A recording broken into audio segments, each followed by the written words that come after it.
leaders in the decision-making process of our city. We pray for direction which will lead our city to be strong and unified. May we continue the legacy of our founders. May we be granted this day the wisdom to make decisions which will be for the good of our city.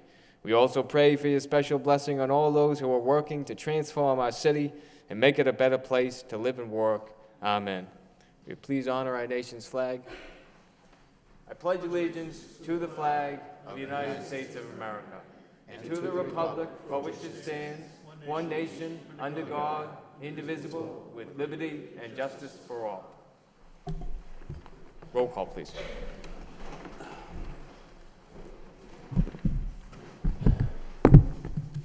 Councilor Madonza. Here. Councilor Mercier. Here. Mayor Murphy. Here. Councilor Nguyen. Here. Councilor Elliott. Here. Councilor Kennedy. Here. Councilor Leahy. Here. Councilor Laurie. Here. Councilor Martin. Here. 9 present. Thank you. Mr. Brian Martin is running a bit late, so we'll move to the second agenda item on the mayor's business, a proclamation for, Councilor Mercier. Thank you, Mr. Mayor. Before we begin this evening, I'd like to offer a moment of silence in Darkened Chamber for Elizabeth Betty Burns. Born in Lowell, she attended Lowell High School and was a graduate of Lowell High School class of 1947. She was married to William Burns and enjoyed 52 years of marriage until his death in 2004. She was a communicant of St. Margaret's Church in Lowell and was a member of the Blessed Virgin Mary Sodality. She, alongside her husband, owned and operated the Burns Catering Company and the Banquetier Restaurant in Chelmsford for over 40 years. She is survived and will be deeply missed by her 9 children, 8 daughters, Donna, Roberta, Mary, Shayla, Patricia, Joanne, Lisa, and Colleen, and 1 son, William Burns, and 14 grandchildren. She will not only be missed by her devoted family, but also her many relatives and friends. We offer our sympathy. And if you might allow, I'd like to offer a moment of silence in Darkened Chamber for Thomas Bean, the beloved husband of Ann Nancy Bean, having celebrated their 52nd anniversary. Mr. Bean was a communicant of the Immaculate Conception Church and served as a Eucharistic minister there. Mr. Bean received his early education at the Sacred Heart School and graduated from Keith Academy in Lowell, class of 1955. Mr. Bean served 15 years in the Massachusetts Army National Guard Reserves, retiring as Staff Sergeant, Troop B, 1st Squadron, 26th Yankee Infantry Division. He was employed with the Courier Citizen Corporation of Lowell for over 38 years, and later worked at Saints Medical Center in Lowell in the Transportation Department. Mr. Bean was very active in youth baseball, and for many years he was a coach and manager of the Shed Park Minor League Twins, and later served as president of the league. He was an active member of the Friends of Lowell High School and a member of Lowell Lodge of Elks for 47 years and recognized as a life member.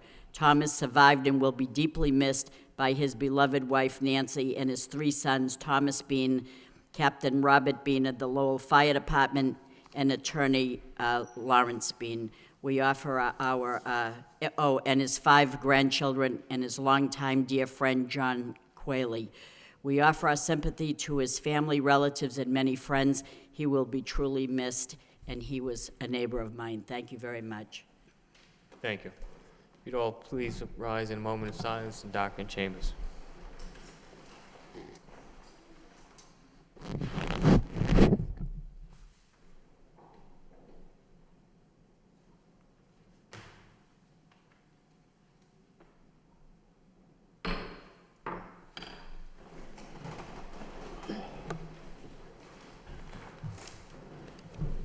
Under Mayor's business, we have a proclamation to present to Dorcas Griggs Saito, the Lowell Community Health Center's director, recognizing National Health Centers Week. On behalf of the City Council, I'd like to offer the proclamation.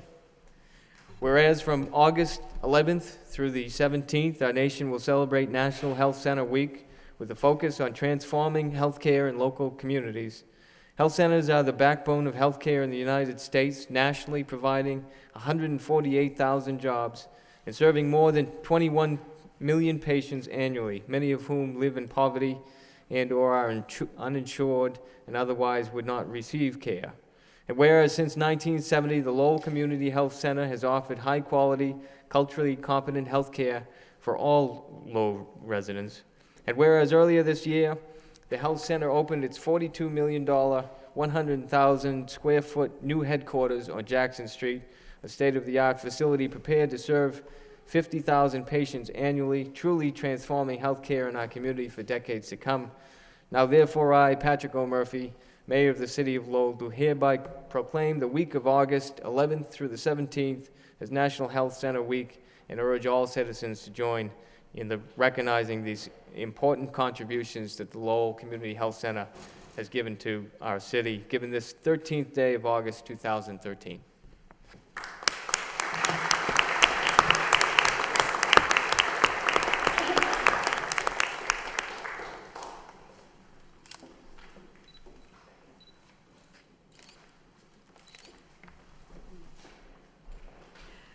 Thank you, Mayor Murphy.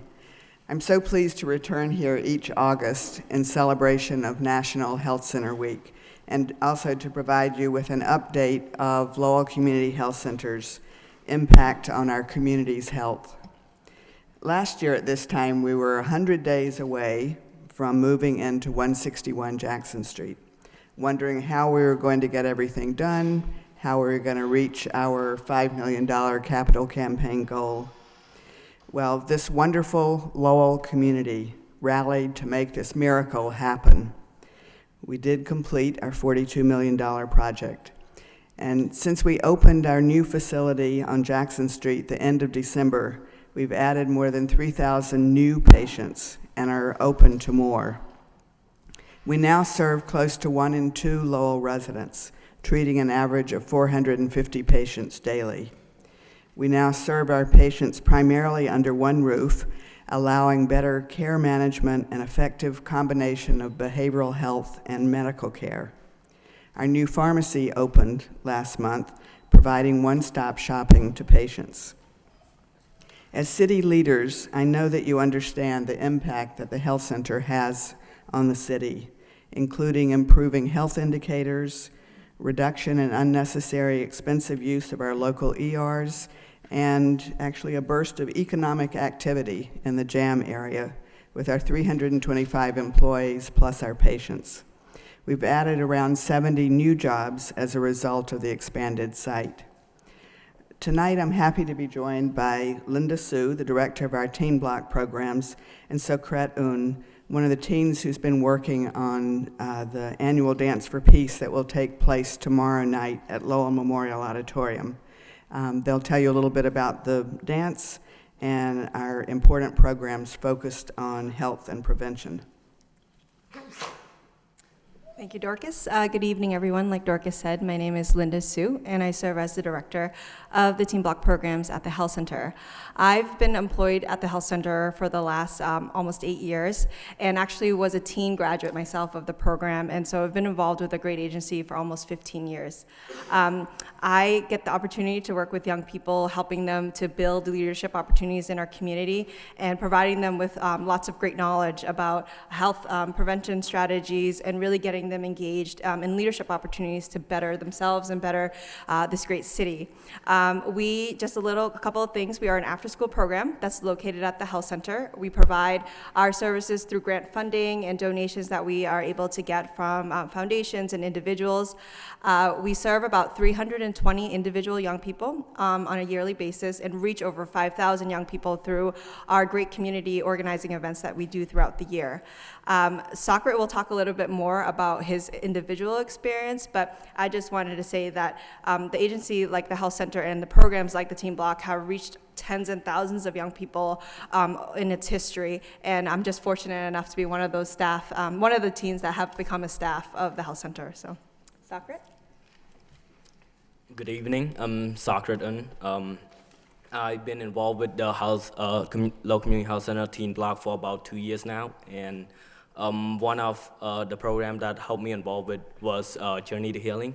Journey to Healing was a program that helped teens connect with their family and help teens who is Cambodian talk about what their family went through, the Khmer Rouge.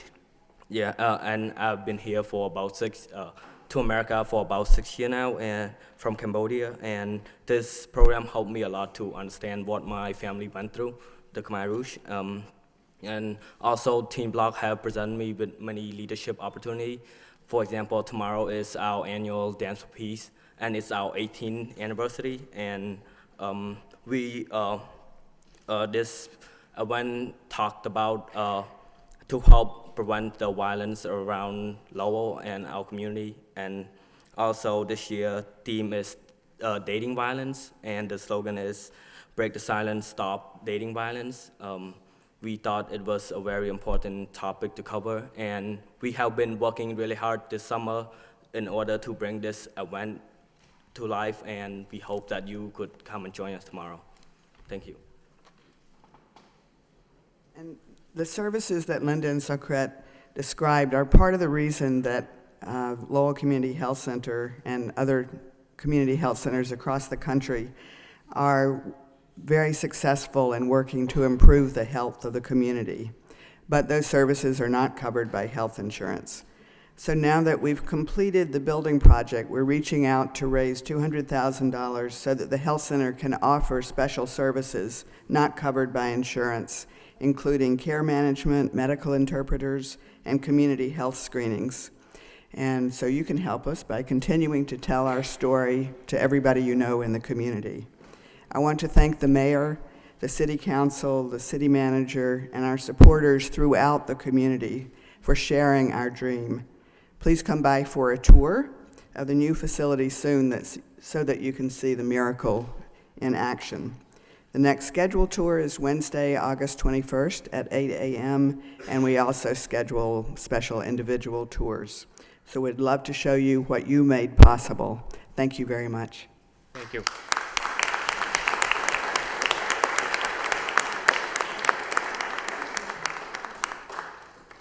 Thanks very much. Next, we have a citation to recognize Roger and Sobin Pin of Khmer Post USA as a new business here in the city. On behalf of the City Council, I'd like to offer this to Khmer Post USA and its owners, Roger and Sobin Pin, to its location at 45 Merrimack Street. The city is honored that Roger and Sobin have chosen to expand their bi-weekly free newspaper to Lowell, providing local, national, and international news, as well as health and community information to the often undisturbed Cambodian community. By publishing in both Khmer and English, the paper works to bridge the communication gap within the Cambodian community while strengthening that community and reducing social isolation. And the entire city of Lowell extends its deepest wishes to Roger and Sobin for many years of continued success, given this day, August 13th, 2013.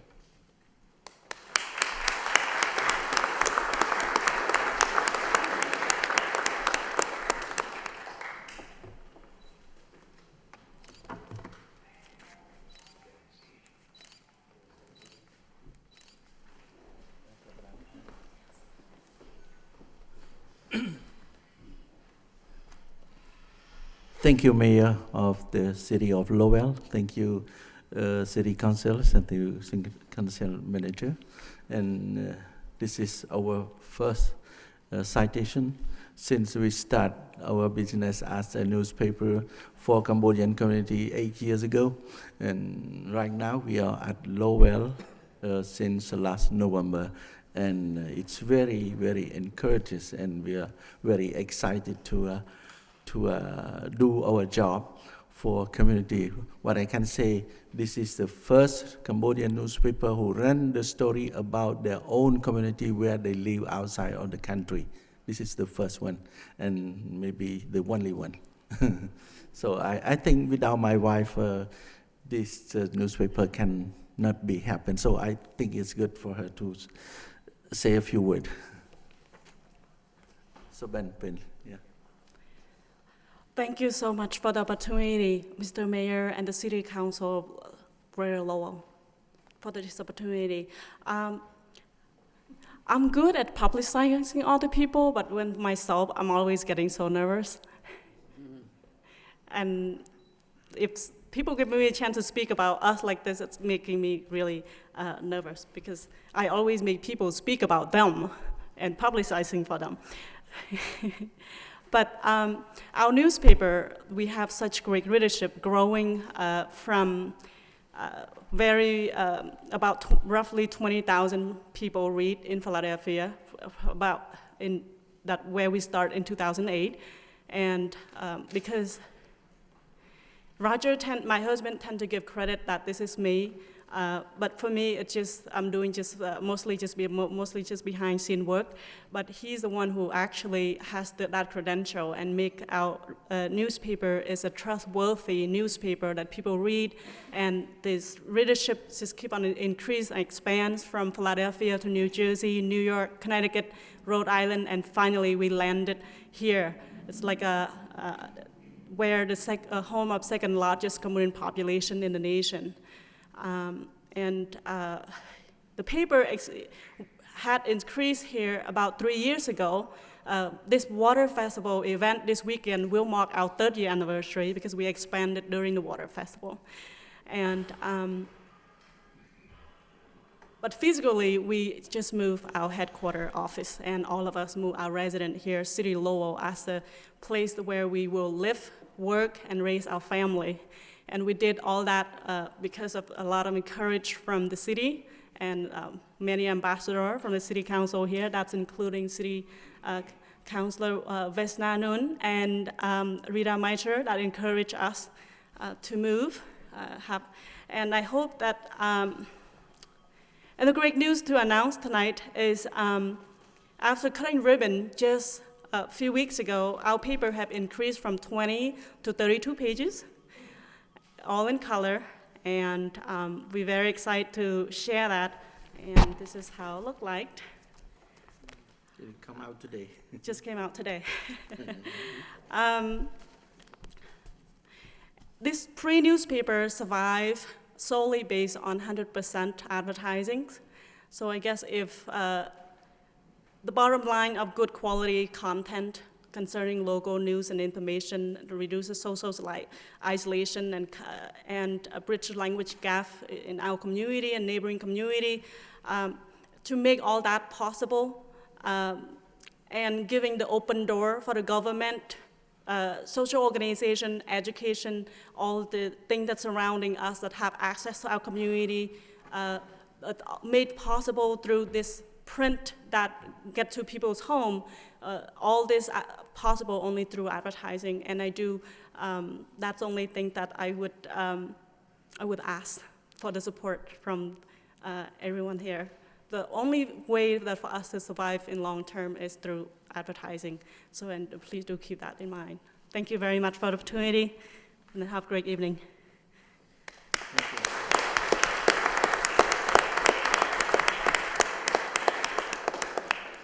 Thank you, and congratulations. Next, we have a resolution to recognize the service of Arthur T. Demoulas. In City Council resolution to recognize the service of Arthur T. Demoulas, the City of Lowell, through its City Council, wishes to recognize the service and leadership of Arthur T. Demoulas as the CEO of Market Basket Supermarkets. The Council also wishes to recognize the many contributions Market Basket has made to Lowell and its surrounding communities as both an employer as well as through its many charitable work. Be it resolved by the City Council of the City of Lowell as follows, that we, the members of the City Council of the City of Lowell, wish to recognize the work of Arthur T. Demoulas and support his continuing efforts as its CEO. What's the wish of the Council? Move approval. Move to approve by Councilor Elliott, seconded by Councilor Kennedy. Roll call, please. Councilor Mendoza. Yes. Councilor Mercia. Yes. Mayor Murphy. Yes. Councilor Nguyen. Yes. Councilor Elliott. Yes. Councilor Kennedy. Yes. Councilor Leahy. Yes. Councilor Laurie. Yes. Councilor Martin. Yes. That's 9 yeas. Thank you. Next, we have the City Clerk, minutes of the City Council meeting, July 23rd, for acceptance. So moved. Motion to approve by Councilor Kennedy, seconded by Councilor Laurie. On the minutes, Yes. discussion? No, just second. All those in favor signify by saying aye. Opposed, so voted. Mayor. Mr. Mayor, If, Coun- a motion to suspend the rule. Council Noon?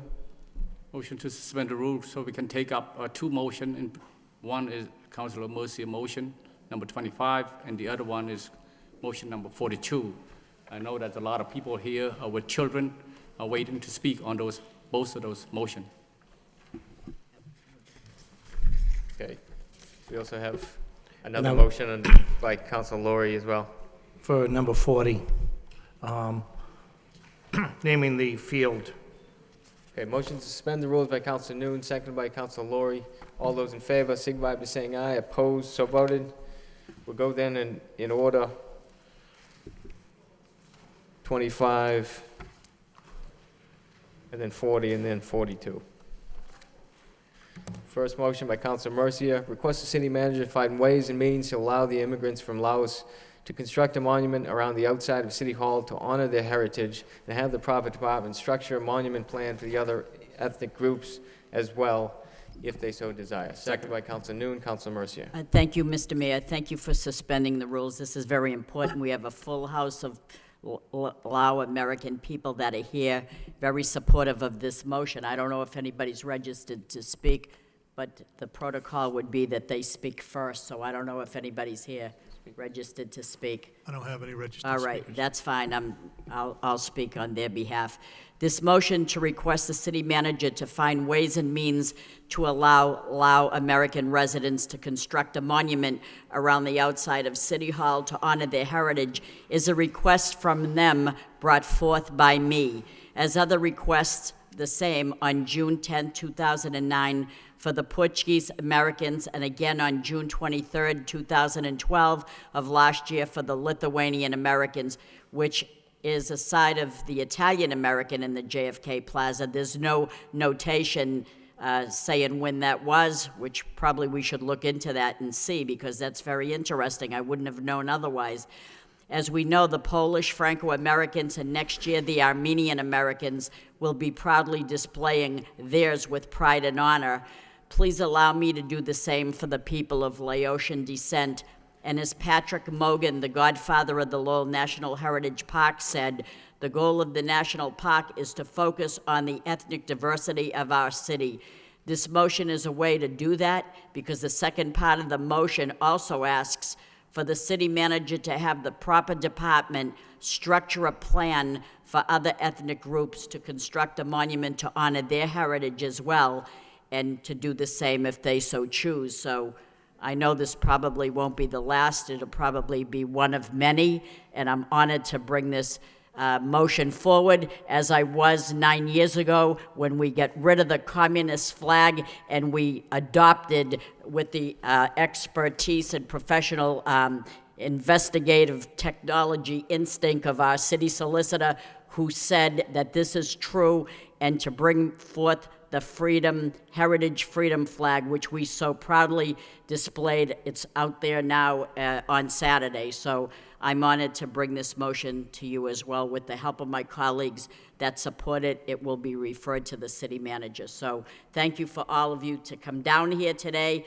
You're very proud of your ethnicity, as this is a city very, very rich in ethnic diversity. And so I commend you for bringing your pride and your love of your roots and your country to the city of Lowell. Thank you very much. Thank you, Mr. Mayor.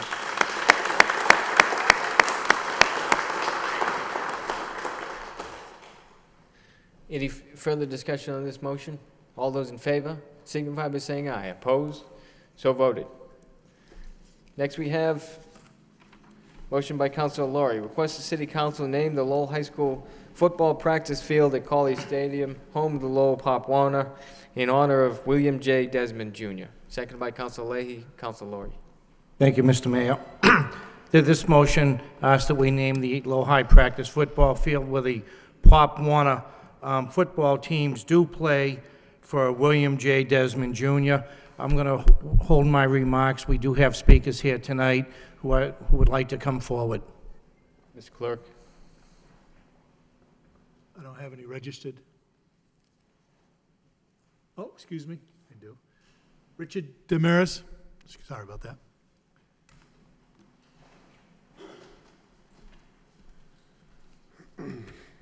Good evening, Mr. Manager, Mayor, City Councilors. My name is Richard Demers. I live at 44 Lamb Street here in the city of Lowell. I'm here to support a motion brought forward by Councilor Laurie to name a field at Colley Stadium in memory of William Bill Desmond Jr. We lost Bill unexpectedly last September. What a great loss it was, not only to his family, but to the greater Lowell community. Bill was a Highlands boy, growing up in the Smith Street area. After getting married, he stayed in Lowell and raised his family here. Bill was an avid sports fan, whether it was professional sports or youth sports. But he enjoyed watching and being part of youth sports the best. He was involved in the Highland Little League, Lowell Pop Warner football, kids with disabilities, the Highland Players, and the Aladina Charities. Bill was the one no one ever saw. He never liked the fanfare. He was a guy that was always in the background. In his free time, you could always find him out at Colley Stadium, checking out equipment, fixing the popcorn machine, coffee makers, or doing what needed to be done to make the programs work for the youth of the Lowell. During the football season, he'd be out there every night during practices, making sure the players had the proper equipment needed to play. On Sundays, he'd be out at the fields all day, every game, no matter if it was a home game or away. He was dedicated to making sure every kid in Lowell that wanted to play sports had the opportunity to play and had the proper equipment to do so safely. His family not only supported him, but also got involved. They knew that helping others made him happy. I can remember seeing his wife Nancy making popcorn on Sundays at Pop Warner home games, and his daughter Lisa joined the board of directors. Now all of you sitting here know it's impossible to do any of this without the support system that allows you to be involved. The long days and not getting home until late in the evenings, and with all that, he still made time for his family. I ask all of you to support this motion, and I request the Board of Parks support your recommendation. I'm going to leave you with this, which sums up Bill Desmond. Bill worked at the LRTA. He had a fellow employee who was very sick and was going to have major surgery. He spearheaded, he spearheaded a campaign to raise money to buy and plant a tree of life at this gentleman's home. On the day Bill died, they were supposed to plant that tree. The tree was planted at a later time with his family present. I thank you all for your time.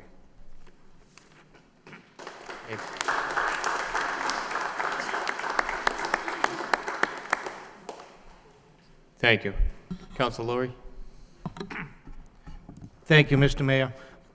As you can see, this request comes for the families involved with Pop Warner, the coaches, the families, the children who play there, and I'm honored to bring this forward tonight.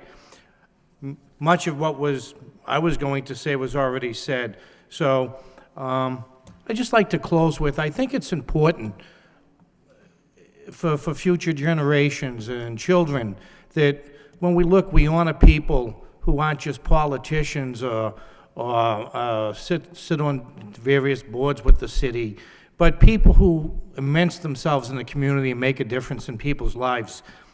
And I think Mr. Desmond just did that, so I'm going to ask the council to support this motion. Thank you. Thank you. Any further discussion on this motion? Councilor Elliott? I think this is a very good motion. You couldn't help but like Bill Desmond from the moment you met him.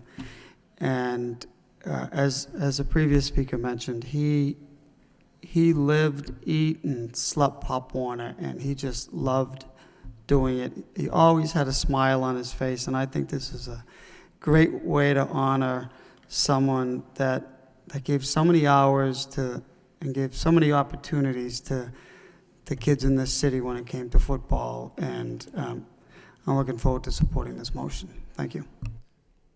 Thank you. Any further discussion? All those in favor, signify by saying aye. Opposed, so voted. Thank you.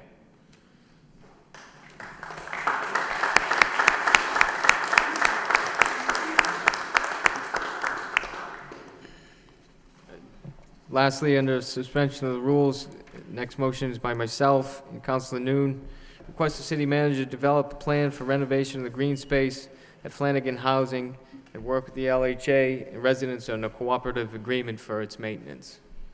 Well, there's no need. Not requiring a second. I believe we have a few speakers. PM Miller. If you'd please just state your name and address for the... Okay. Hi, my name is Pam Miller. I'm a resident of George Flanagan Housing Development. I'm here with some of our residents who support the motion to have renovations done to Mulligan Park. We have 112 children that live just in our development. There's also people in the community around us that also use the park. It hasn't been utilized properly quite some few years anyway. So we just like to see something positive for these kids and give them a safe place to play, stay out of trouble, stay off the streets. This is Jaden. She's actually one of our residents who would like to say a few words. Okay, Jaden. At Mulligan Park, there is a lot of damage, like with those little babies like to play with those little tubes and stuff. I noticed that a lot of kids are like making lighting fires over there and burning the stuff, or some of the boys or girls are peeing in the tubes and slides so the little kids can't go down them. And there's the tube, we noticed that, me and my friends have noticed that there's a huge pile, like not like a lot, but like a lot of part that was burnt from down from that tube, and it's all over the thing. So if you like sit on it, you can get like a little thing on your leg from it. And then there's this one swing that if someone's swinging high and if it goes high, the thing will break on you and you fall. And a lot of people have been trying to put it back together, but it wouldn't work. And then there's a lot of teenagers there like, at night lighting fires. Like not like a long time ago, like a couple weeks ago, the fire department had to go down there because some kid lit a fire and they couldn't get it out. And there's a lot of teenagers over there, like in the morning when kids are out there playing, they're always at that little by the basketball court next to it, smoking weed, and then me and my friends are always seeing drug needles in that park, and we just think it's bad for the little kids because if they pick it up and they don't know what it is and accidentally touch the wrong part for that needle and get hurt with it, or with all the stuff that's getting laid around there, like all the trash, and we just want to have that park fixed so kids don't get hurt playing on the stuff and can have fun there. And there's this like pool right next to it, and people aren't allowed to climb it, but some kid made like holes in the fence so they can climb it just to be stupid and not listen to the rules. And people are always throwing stuff that other people own, like basketballs, other stuff like basketballs over that pool so people can't get it, and then usually someone ends up climbing that fence to go and get it, and then if the cops catch them climbing that fence, they'll get in trouble and not the person who threw it over there. So we were just thinking we should have a water park instead so kids won't get in trouble for climbing that fence like at night if the pool's closed. And they could just run over, grab it, and then leave. And then what? Okay. Thank you. All right. Yes.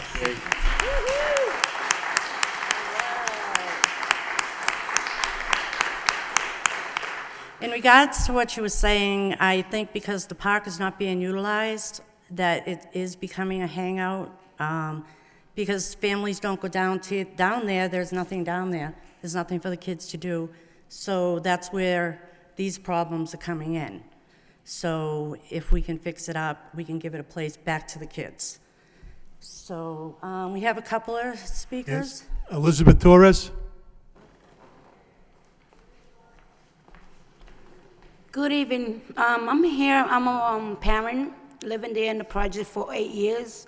I got 3 lovely kids, and the other kids they want to. If you guys could help out for the kids to enjoy the park because they don't have nothing to do around. They just bored. Like I'm a mother, and I wish if you guys could put that little lovely park, lovely for the kids for the summer. They could enjoy the nice weather out there. Like I wish they could put the sprinkle water in it. And some lovely things, picnics. I would appreciate it if you could guys do something for the kids. You know, this is my own words from a mother. I just didn't prepare myself well, but this is my mother's speaking word. Thank you so much. Carmen Flores?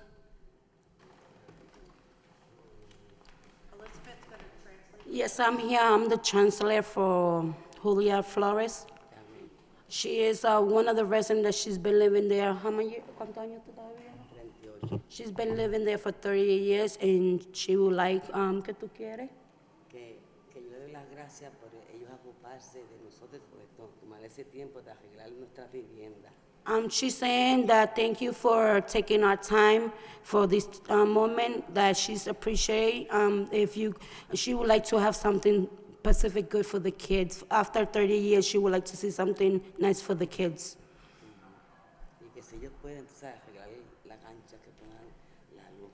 She's saying that she will be appreciated if they could fix out the park before the season for the kids to play. Thank you. Thank you. Kelly Nyan.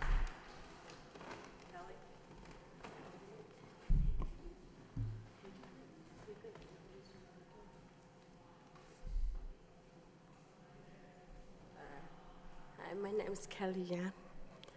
I'm talking about the park too because the kid want to play there and they was like breaking swings and all that stuff.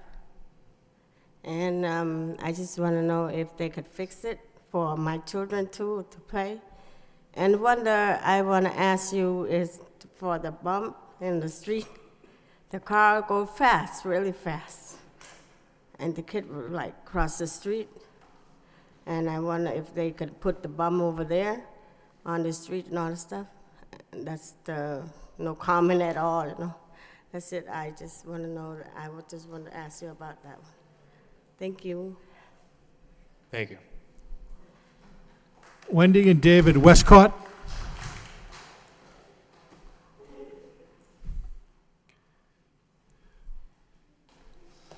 Hi, my name's Dave. And this is my husband, like he said, Dave Westcott. I'm an Wendy Sanchez Westcott. I've been in the development living now for 16 years. And I would like the park renovated because it's like my colleagues are saying here, there's nothing for the children to do. And right now I have a 2-year-old baby daughter that I always think about her safety. And anything that can be done to repair this, it would be greatly appreciated. And maybe more lights, because it's like we don't have much. It's kind of too dark in there at night too. And that's why so much crime is sometimes happening. And like I said, any little help would be greatly appreciated just to make our park safe, and a water park will be much better for our children, and I appreciate it. Thank you. Thank you. Lynn Dolan. Hi, my name is Lynn Dolan, and I live at 3 Avenue A in the George Flanagan Projects. And I just want to kind of reiterate what everybody's been saying. We really need something for the kids and where we live. We're a really good community. We want a family area. We know we'll have other people if we can make it family-oriented. Get people in that just don't live at George Flanagan. Other people around us that don't have anywhere to bring their kids. A lot of the people where I live, they don't have vehicles, so they cannot take their kids to Shed Park or other areas because there's no way for them to get there. And to take a bus, it would take 2 or 3 buses. You know, we really want them to be able to go down to the park, have a water park, like basketball courts, anything that's going to keep these kids off the streets, keep them safe where we live. I guess really all that is, we really want to get this park for the kids. We have little kids like Jaden that really could use the park. Wanda's little girl, I have a grandson who will be down there. So we really would like to get this park fixed, functional, and be able to give our kids in the community a place to play and be safe. Thank you.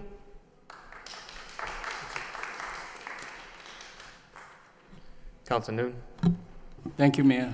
This motion came about a few weeks ago. You and I, with the help of the Housing Commissioner, Rosalind Billy Bangle, she's behind us, and Pam Miller, who led the neighborhood group. That area of Lowell Housing Authority have hundreds of families reside there, walking distance to that park. Yet that park is not renovated. It's not places for young people to go to and play. They're asking for simple thing, that is, to renovate it and for us to work with the Lowell Housing Authority to fix this park up so that it turn into basketball, water park, and some green spaces so that family can have picnic. It's a big park, and they're willing to work with us, the city, and maybe set something up similar to, Mayor, the Clemente Park, where you have the committee to really oversee it. Committee consists of the resident in that area. They take ownership of that place. And I forgot to mention at the meeting, Tom Balgard. Tom Balgard everywhere, you know, with regard to the park and all that. He's a big fan for making this work, but he's asking all of us to help him to work with the Lowell Housing Authority and to make this happen. I know we may not be able to do it this summer. If we could, that'd be great, but coming next summer, I'm sure they're looking forward to that. Thank you, Mayor. Thank you. Mr. Manager. Thank you, Mr. Mayor. Sort of following right up on Councilor Nunn's comment there. I've already asked Mr. Marchand to get in touch with the Park Department. I think I just saw him emailing away to get down there tomorrow to do some of these repairs that Jaden, actually, I think mentioned, to try to improve those the playground there and clean it up. And we're going to step up some police patrols as well to make it more usable for this year. Long term, we need to work with the Housing Authority. We need to probably look at developing a more comprehensive plan.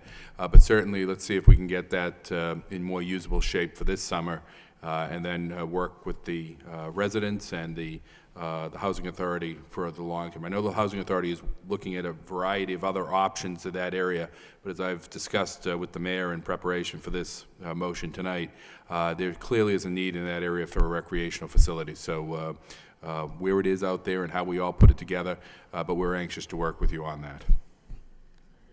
Thank you. Council Lowry. Well, we're under the suspension of the rules. Can we bring two more up? I had a... Oh, I'm sorry. I thought the vote was taken. No. Not yet. Anyone wishing to speak on this motion? Yes. Councilor Leahy and then Councilor Mercia. Thank you. This is a great motion. Is this our land, our park? Is it City housing? owned, yeah. I believe this is city-owned, but I know the Housing Authority has some ideas for the area that we want to go over and discuss, sort of a bigger picture, and we need to understand that more comprehensively. All right. Do they normally take care of it because it's in their neighborhood, or? No, I clearly it isn't being taken care of the way it should be taken care of. Okay. But I believe it's the Park Department that has done most of the work out there in the past. But you know, it's got some issues that, again, because of the longer-term ideas that are being talked about, it hasn't necessarily received the investment because we're trying to get to that long-term picture. But okay, thank you. Councilor Mercia. Thank you, Mr. Mayor. This was an excellent motion because it involves the youth of our city. It involves a neighborhood, and we need to put attention to that area. And the children just as important as anywhere else. And when we listen to the youth like Jaden, and we listen to her speak, I think in a few more years there may be an opening in inspectional services for her, because she seemed to outline it all perfectly. And so I'm very proud when the youth of our city come forward and want to speak. This is amazing, and so we ought to do something for them. This park has been neglected, and it's always important for the city to try to find ways and means to occupy the minds of the children, to keep them out of trouble, to have them get into the sports, into the field, into the park, and this is a good motion, and we should address the needs there. Thank you. Thank you. Councilor Kennedy? Yeah, just quickly, so Mr. Manager, on the short term, what we're going to do is clean the place up and make it be safer and stabilize the park. That, as well as do the best we can to make the equipment that's there now usable. Okay. And then longer term, to determine what the housing authority's ideas are for that area, and try to develop a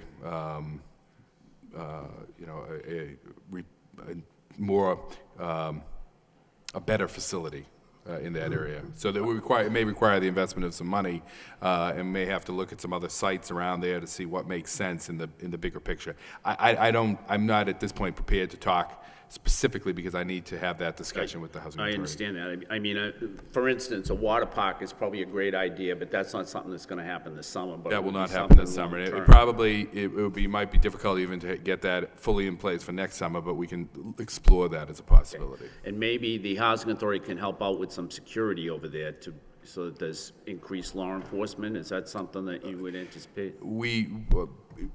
They really don't have the security as much as they utilize the Lowell police, so that would be more of a Lowell police issue. Okay.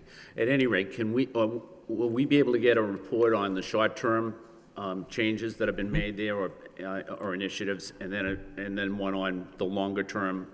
Yes. What will happen longer term? Absolutely. Whether or not they can expect that there be a water park there for next year or the year after or whenever it will be. Right. Thanks. Thank you. Any further discussion on this motion? All those in favor, signify by saying aye. Opposed, so voted. Councilor Lowry? Thank you. I just wonder if we could move two more up on the suspension of rules. Items 12 and 13. They're the communications from the city managers, and they're to appoint the people to boards. Okay, motion to continue to suspend the rules by Councilor Lowry, seconded by Councilor Leahy. All those in favor, signify by saying aye. Opposed, so voted. We're moving up to 10 and 12. 12 and 13. 12 and 13. The communication to appoint Felipe de Candido to the Immigration Commission. What's the wish? Move to approve. Motion to approve by Councilor Lowry, seconded by Councilor Mercia. Roll call, please. Excuse me. Mr. Manager? Mr. Candido applied for the Immigration Commission position that we had available. As you can see, he's a young man that is a longtime Lowell resident. Councilor Elliott will appreciate the fact that he's a soccer player that has excelled at the sport here in the city, and he's anxious to give back to the city, and I think he'll make an excellent member of the Immigration Commission. Thank you. Roll call, please. Councilor Madonza? Yes. Councilor Mercia? Yes. Mayor Murphy? Yes. Councilor Nawad? Yes. Councilor Elliott? Yes. Councilor Kennedy? Yes. Councilor Leahy? Councilor Lowry? Yes. Councilor Martin? Yes. 8 yeas. Councilor Martin? I just want to say, I encourage the manager to appoint as many Holy Cross graduates as he can, so recommend congratulations on the appointment. Thank you. Mr. Candido? First of all, thank you very much, everyone. As a Brazilian immigrant living in Lowell, I'm very excited about the opportunity to give back to a city that has given so much to me and to my family and to a lot of my friends. And I just want to let you know that I'm ready to work hard and contribute to the efforts of improving the lives of the immigrant population in Lowell. So thank you, Mr. Mayor. Thank you, Mr. Lynch, and thank you, everyone.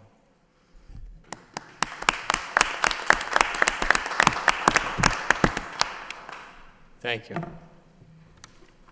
Next, we have communication to appoint John Dakota to the License Commission. Move to approve. Move to approve by Council Lori, second by Second. Council Mercia. Um, Vote. Council I'm Mercia. sorry. I just wanted to say that John Dakota would be here, but he's celebrating his wedding anniversary, and he took his wife out of the state. Fair enough. Councilor Elliott. But he'll be here in the next council meeting. Councilor Elliott. Through you to the manager, the city solicitor, can an individual serve on two paying boards of the city, or excuse me, be an employee and serve on a paying board of a city? Madam Solicitor. Yes, there, excuse me. They can do that, and this was a case that we're waiting to speak to the individual, and there may be some additional paperwork that needs to be filed, but generally speaking, that's not an issue. Well, I do remember that there was an elected member of this body that was a member of the school department, and they couldn't accept this stipend. They couldn't accept the pay. So how is this different than that? And wouldn't we, how is that different? than- I understood your question as to whether you could serve on both, and you can. No, my question was, can you work for the school department and sit on a Serve. board that Right. receives a stipend? Because I remember Councilor Ung could not. And there's a difference in being an elected official, a 268A. 268A, Section 20. There is a difference, actually, in being an elected official, in that section doesn't apply to the elected officials. But again, these are matters that are really incumbent upon the individual, and they'll work with the law department as well as, if necessary, the State Ethics Commission as we go through the process. What do you mean by that? It's incumbent upon the individual to work through what? If there are any additional issues or any additional paperwork that needs to be filed, that would be something that the individual would be partaking in, and again, we're there to assist, and if necessary, we can work with the State Ethics Commission.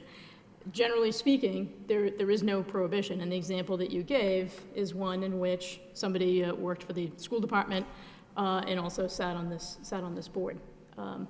The License Commission positions themselves have already been designated as special municipal employees that also allow for that type of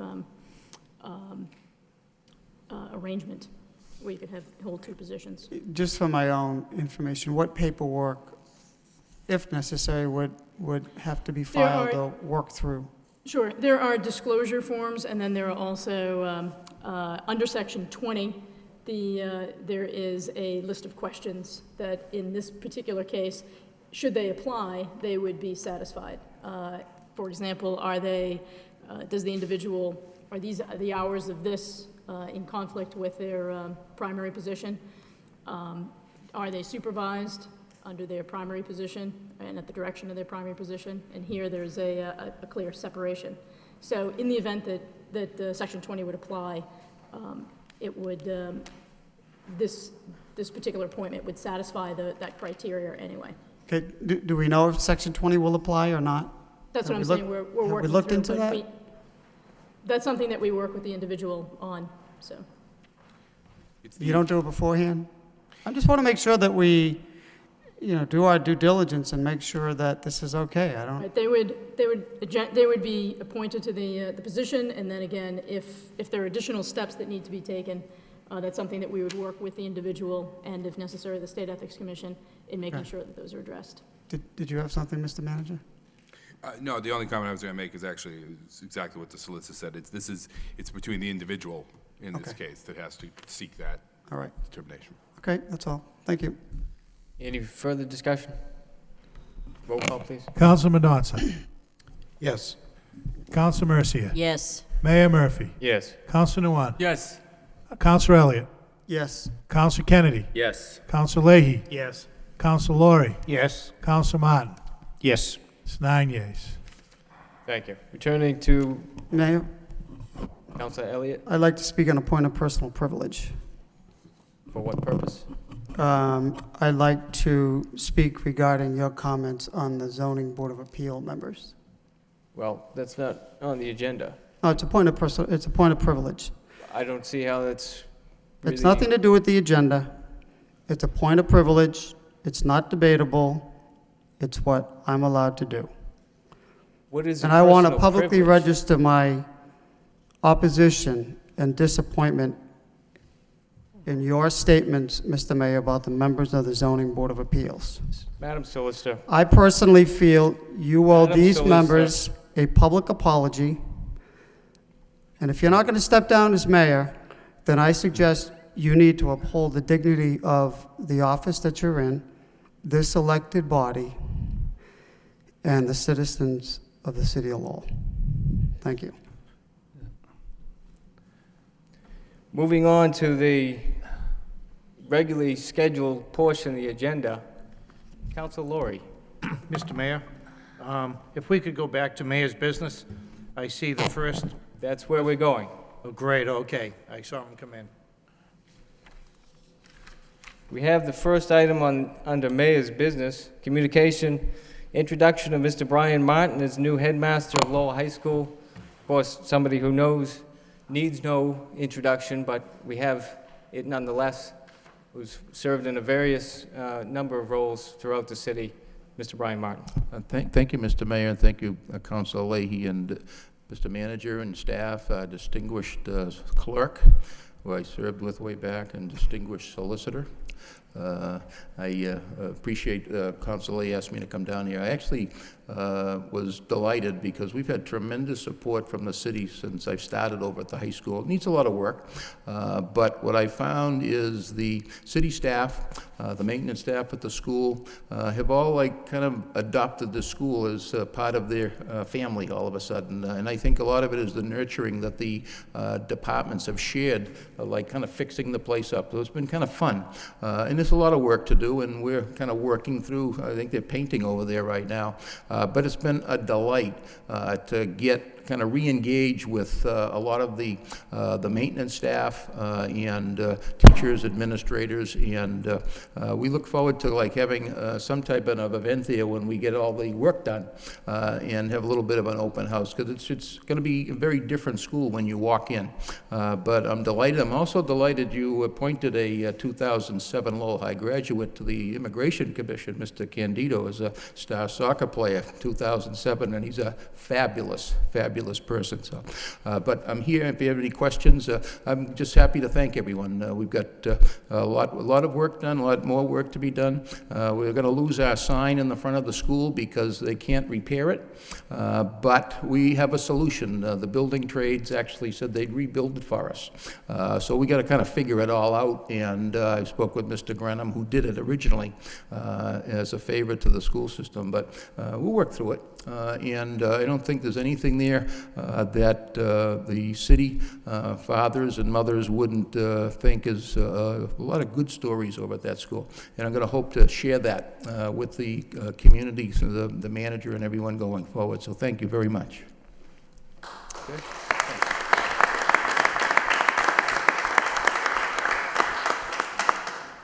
Thank you. Mr. Council Leahy. Thank you. I thought it was important to ask Mr. Martin to come down and to introduce him to the community. The high school, as he says, we're collaborating with the city. We're getting a lot of work done. It's going to look like a new school. And he brings a lot of excitement, and we're looking forward to it. I have 2 children there this year with another one to follow. So I'm very excited personally, and want to thank you for your commitment and the excitement that you're going to bring to the high school. Thank you. Thank you. Any further discussion? Entertain a motion to accept and place on file. So moved by Council Laurie, seconded by Council Leahy. All those in favor, signify by saying aye. Opposed? So voted. Next we have under unfinished business. Excuse me, being after 7. No general here. Under unfinished business, we have a vote to adopt a position regarding the Greater Lowell Technical High School Board's current proportionality. Mr. Mayor. Councilor Kennedy. If I could suggest, if we could take item 32, Motion which is up at the same time. at the same time. seems to make sense. So motion to suspend the rules by Council Kennedy, second by Council Leahy. All those in favor, signify by saying aye. Opposed, so voted. Council Kennedy, his motion calls for, actually, Council Kennedy and Council Mendonça request the City Council endorse option 3 in section 14E of the Mass General Laws, Chapter 71, regarding the election of Greater Lowell Vocational School Board members. Not requiring a second, Council Kennedy.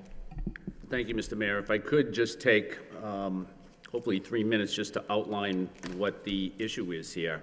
Some of us may remember that back when the Vocational Technical High School was first formed, that the agreement between the 4 communities, Lowell, Dunstable, Draken, and Tingsboro, was that the board would be made up of 8 members, and that Lowell would not have a majority of those members, but they would have 50%, which would give them veto power. And that agreement has been in place now for over 35 years.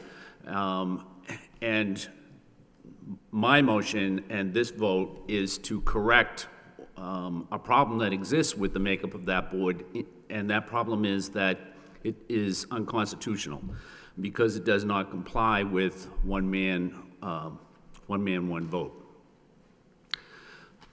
This issue has been in the City Council Subcommittee for a long, long time in order that we would be able to communicate with the other communities and come to some sort of an agreement or a consensus on how best to address the problem, that being that the board is unconstitutional. It was before the subcommittee, long before the committee became deadlocked on the superintendency issue or voting for a new superintendent. So this issue and this vote that's before us tonight is not meant to address that at all. It's only meant to address the one man, one vote principle and to uphold it. The Massachusetts State Legislature, there have been other districts where the same problem has arisen, and the Massachusetts Legislature has provided 5 different alternatives or solutions or corrections to the way districts are comprised. And we have had, the subcommittee has had discussions with the other communities about all 5, and everybody, or the members of the subcommittee, seem to be settled on number 3. I think solution number 3 is the one that provides the least amount of disruption, in that what it does is allows the makeup of the board to remain the same. That is, there would be 8 members, there would be 4 from Lowell, there would be 2 from Draken, 1 from Dunstable, and 1 from Tingsboro. What would be different is that everybody in the school district, and I think it's important that we not look at this as 4 little geographical areas, but just as one school district. It would be everybody in the school district would be able to vote for all 8 members. However, what would remain in place is that one of those members would have to be from Dunstable, and 1 would have to be from Tingsboro, and 2 would have to be from Draken, and 4 would have to be from Lowell. But by doing that and by adopting alternative 3 out of, as provided in the Mass General Laws, we would then make the board, render the board constitutional, and it would be in compliance with one man, one vote.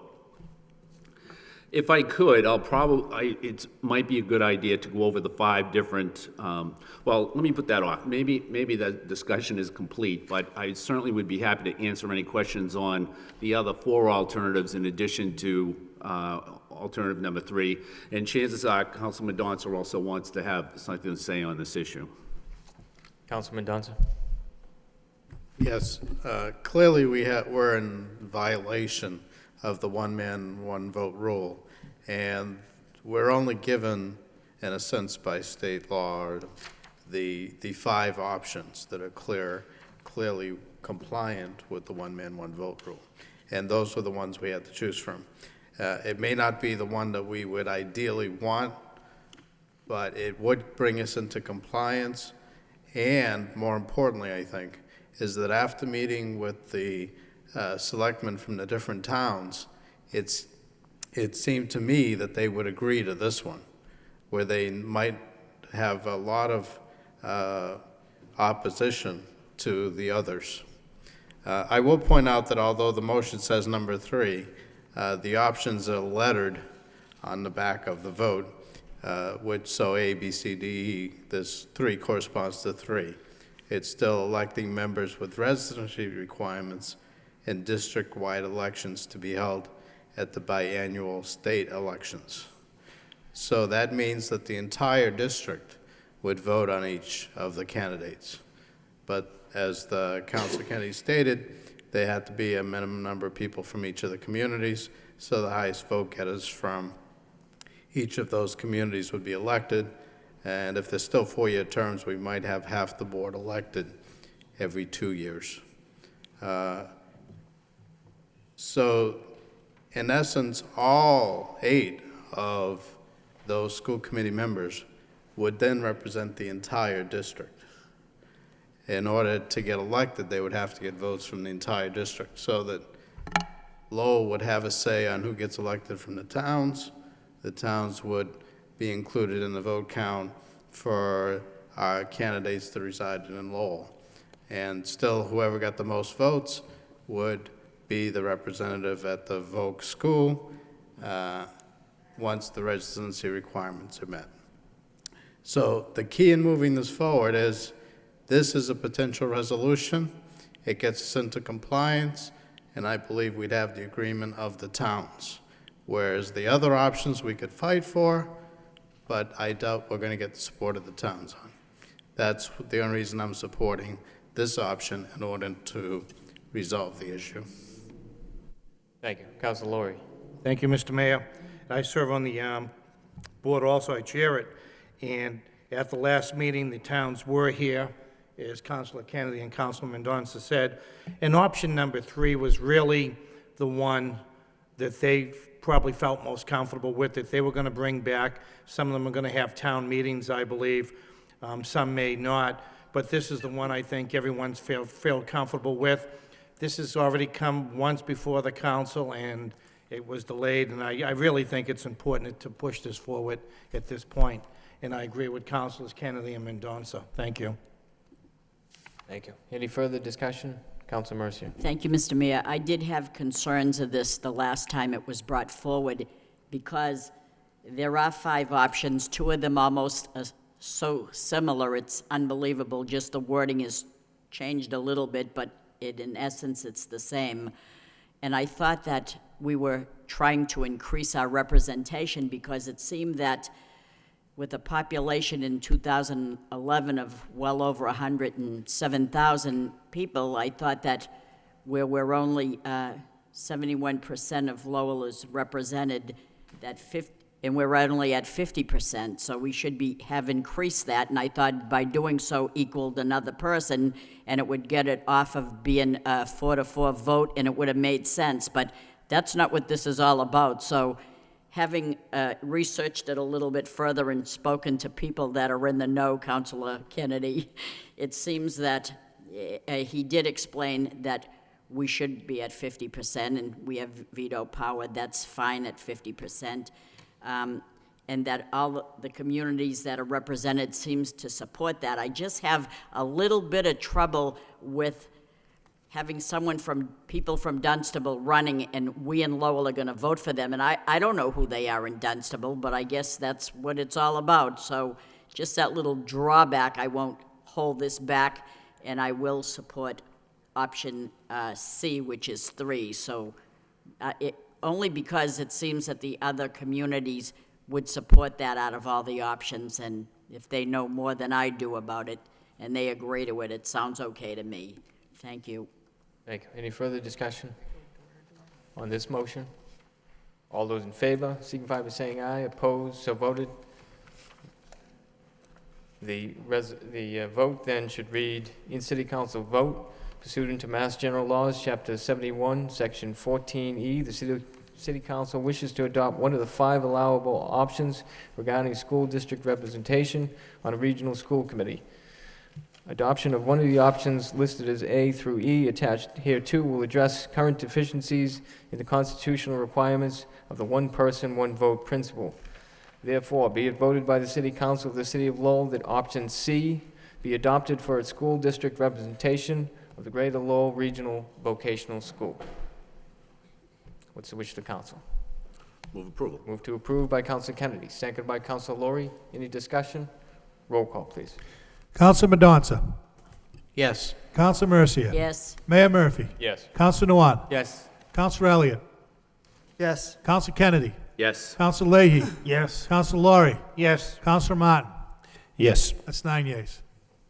Thank you. Next, we have the city manager, communications from city manager, responses to city council motions and requests. Council Lori. Thank you, Mr. Mayor. I'd like to go right down to the informational portion to start. BB, Fowler Road Urban Agricultural Project. There are several people in the council chamber tonight who would like to hear a little bit more about that from the manager, and I'd just like to turn it over at this point. Mr. Bakey. I'll turn this over to Mr. Bakey. Thank you, and good evening, everybody. The staff from the DPD has been working with some of the folks from Mill City Grows, which is a relatively new, couple-year-old nonprofit group that's founded here in Lowell that's dedicated to promoting urban farming and community gardens. And they're the people that manage a number of the community gardens on various city parcels in several neighborhoods. And they are interested in developing a community farm that would be a little bit of a larger facility than a community garden, but would have a lot of the same sort of features of education opportunities and interaction with lots of opportunities for volunteers and school groups and others to participate, learn about farming and healthy nutrition and so forth, and also have access to fresh produce and so forth. And they've been looking for a location where they could do something on that scale as opposed to community garden scale. And they approached the city with the parcel at 72.1 Fowler Road as a site that they were particularly interested in. And we've researched it a little bit.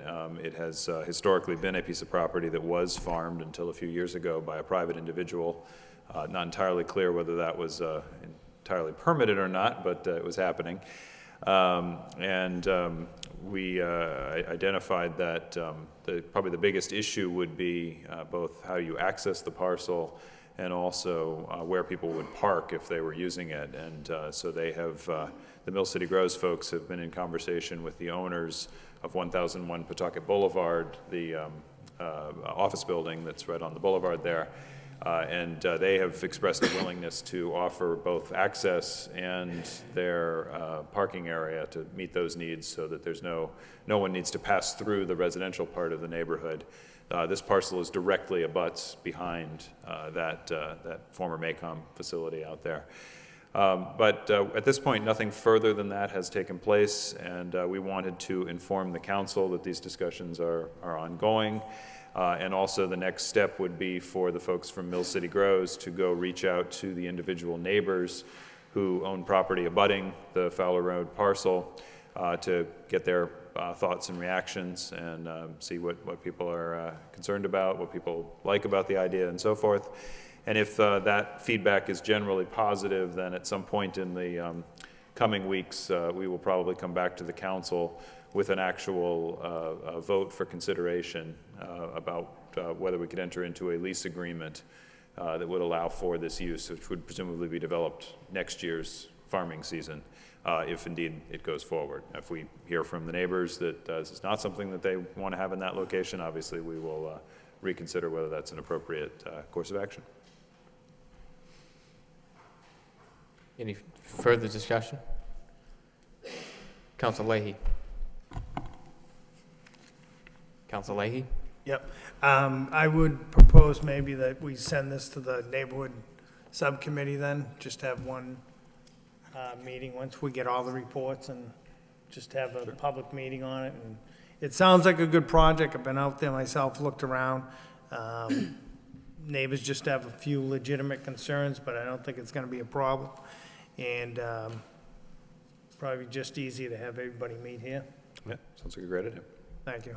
Motion to refer the report to the Neighborhood Subcommittee, seconded by Council Kennedy. All those in favor, signify by saying aye. Mayor. Opposed? So voted. Council Kennedy. Just one question. I didn't go out there, but I did, map quest it or whatever, and it looks like you could get access, you don't have to be on Fowler Road to get access to the site, do you? There's another roadway that we... Well, the parcel itself is, I believe, basically doesn't have any frontage on any actual developed public way, Fowler Road or any other. Apparently, it possesses an easement across one of the parcels that fronts on Fowler Road. However, again, the more appropriate access for this type of a use is through the commercial parking lot on the other side. And so the Mill City Grows folks have been in conversation with the owners of that building to provide both parking for whoever's there at the facility, as well as the access to the facility. So there would be no access through the neighborhood. Okay, so there's no actual road there. I mean, when I looked at it, it looked like there was a road, but it's just a parking lot? Yeah, it's actually an awfully complicated title situation in that area. There is a former right-of-way that is now subsequently has been incorporated as the drive lane at the back of the parking lot, but it does belong to the owners of 1001 Pawtucket Boulevard. I believe that's, if it was ever public, it has been abandoned and is no longer a right-of-way. Yeah. Okay, thanks. Yep. Any further discussion on the communications? Council Laurie. Thank you, Mr. Mayor. I'd like to publicly thank the Board of Parks. A couple of weeks ago, I know Councilor Mercy was there. We went before the Board of Parks to name a softball field number 2 at Cumanzellas Field for Keith Rudy, and I'd like to thank those members who supported the motion. Earlier tonight, I brought one in for Mr. Desmond to name a field at the stadium. And I do think it's important, as I said earlier, that when these groups come forward, and Mr. Rudy's case was the AYO, in this case, it was the Pop Warner, that we find a way to honor the people who come into the city and really make lives better for everyone else. They just immerse themselves into programs and charities. And I wanted to thank the Board of Parks for those members who did support naming that for Keith Rudy, and I want to do it publicly. Thank you. Thank you. Any further discussion on the communications? Councilor Elliott. Thank you. We received a response from you, Madam Solicitor, regarding the medical marijuana. It was my recollection that not the last meeting, but the prior meeting, that the council voted unanimously to have the law department draft an ordinance for a moratorium for medical marijuana dispensaries and cultivation. And this report just, it doesn't do that. I was actually anticipating that we would get an ordinance tonight, or at least proceed with an ordinance for a moratorium, not another explanation. In fact, the council voted unanimous to proceed with the moratorium. So I'm confused as to why we're getting a report with options when the council already voted unanimous to proceed. Madam Solicitor. Sure. The response that the council got was in response to the request of the council for the moratorium. And if we were to move forward with the moratorium, it's the recommendation of the law department that there are some significant drawbacks. And so as a result, there is a communication to the council advising you as to what those drawbacks are, if that's the direction that we go. In the event that the council wants to move forward with the moratorium, then a moratorium will be drawn up for the next meeting and brought in. But I think that that these are issues that really probably there were a couple of things actually that there's this issue and another issue that was voted by the council that also I think raised issues that was certainly not intended by the vote, and I felt that this was information that you would want to consider before we just went ahead and instituted and brought forward the moratorium rather. Mr. Manager. Well, Mr. Mayor, you have the floor, right? No, actually, Madam Solicitor had the floor. Well, I asked her a question, and she answered it, so I'd like to respond. Is that all right with you? So, did we vote on this, or did we not vote on it? Because I remember voting on it. So the vote was to direct you in your office to bring forward a moratorium. Where is that? As I just explained, there were two votes. In fact, I've addressed both of them in here where the council had voted to have the law department take particular action, but before doing that, I wanted to bring additional information to your attention. So, again, this is what is before you tonight on that issue, and should the council want to have the law department proceed as you had indicated in the last meeting with a moratorium, then we will do that and bring it in. But this, like the other issue, I believe has consequences that may be unintended, and I would rather bring this to your attention before moving forward with the moratorium. Well, and starting that process. The council voted. We voted. I understand that. Council voted to direct you to proceed with this several weeks ago. So my understanding is we voted. It was unanimous. We're moving forward with it, and the city council is the governing body. We're the ones that direct the manager, and he directs the staff to carry out our votes, our directives. So I do not understand why we're getting information. I mean, I can understand if you want to provide additional information, but we have been discussing this at the subcommittee meeting, and we took a vote weeks ago to proceed with this. I don't understand why there is a delay when the council voted. I can see if the council didn't vote, but it was unanimous too. Right, and I understand that this communication is not at all intended to in any way interfere with the will of the council. However, there are instances where there may be additional information that is available that might not have been available at the time. And again, in this particular case, if the council would wish to continue forward with the moratorium, regardless of the information that I have provided with you, then we'll have I'll have the moratorium language for you for the very next meeting. This just came up at the last meeting. And the same is true, obviously, for the abandonment of Worcester Road. If you voted that in, if you want to move forward with Worcester Road, regardless of the consequences, then we will go ahead and do that. But there were issues and concerns that I believed are valuable to bring forward, and they may very well have an impact on at least how some members of the council look at this issue. That's how it was intended. It was not in any way intended as a rebuke of the council's vote. Okay, well, I just feel when I vote for something that it is approved, and we don't have to come back and then either are you looking for a revote? Because that doesn't make sense. We voted for it. We should proceed, or it should be proceeding based upon that vote. Kind of simple to me. I understand your point, and I think I've explained mine. Any further discussion? Councilor Elliott? No, the manager's looking to... I was going to recognize him a few minutes ago. Mr. Manager? Thank you, Mr. Mayor. If I could just elaborate a little bit on the solicitor's comments. Clearly, the council requested that the administration, the solicitor's office specifically, draft up a moratorium. We're prepared to draft up that moratorium.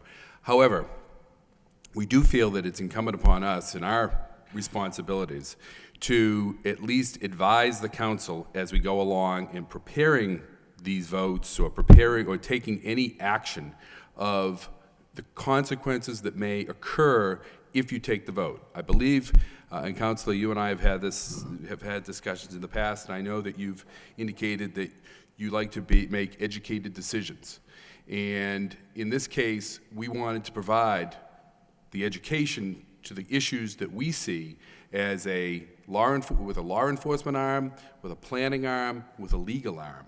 And we think it's important that the council at least know all the facts and know all the issues before we go too far with this. We certainly are prepared to come in with that moratorium next week, but understand that there are consequences, potential consequences that should be considered, and we just wanted you to have that information moving forward. I think that's it. If perhaps a solicitor could, for the public who's watching, it doesn't have this in front of them, that the council does have, walk through some of the issues that she sees that the council should consider as we go through this. Madam Solicitor. Sure. Since the vote of the council, excuse me, we had a meeting with the police department, planning department, the manager's office, as I had indicated in here. And the police department has done additional work, has reached out to some other communities.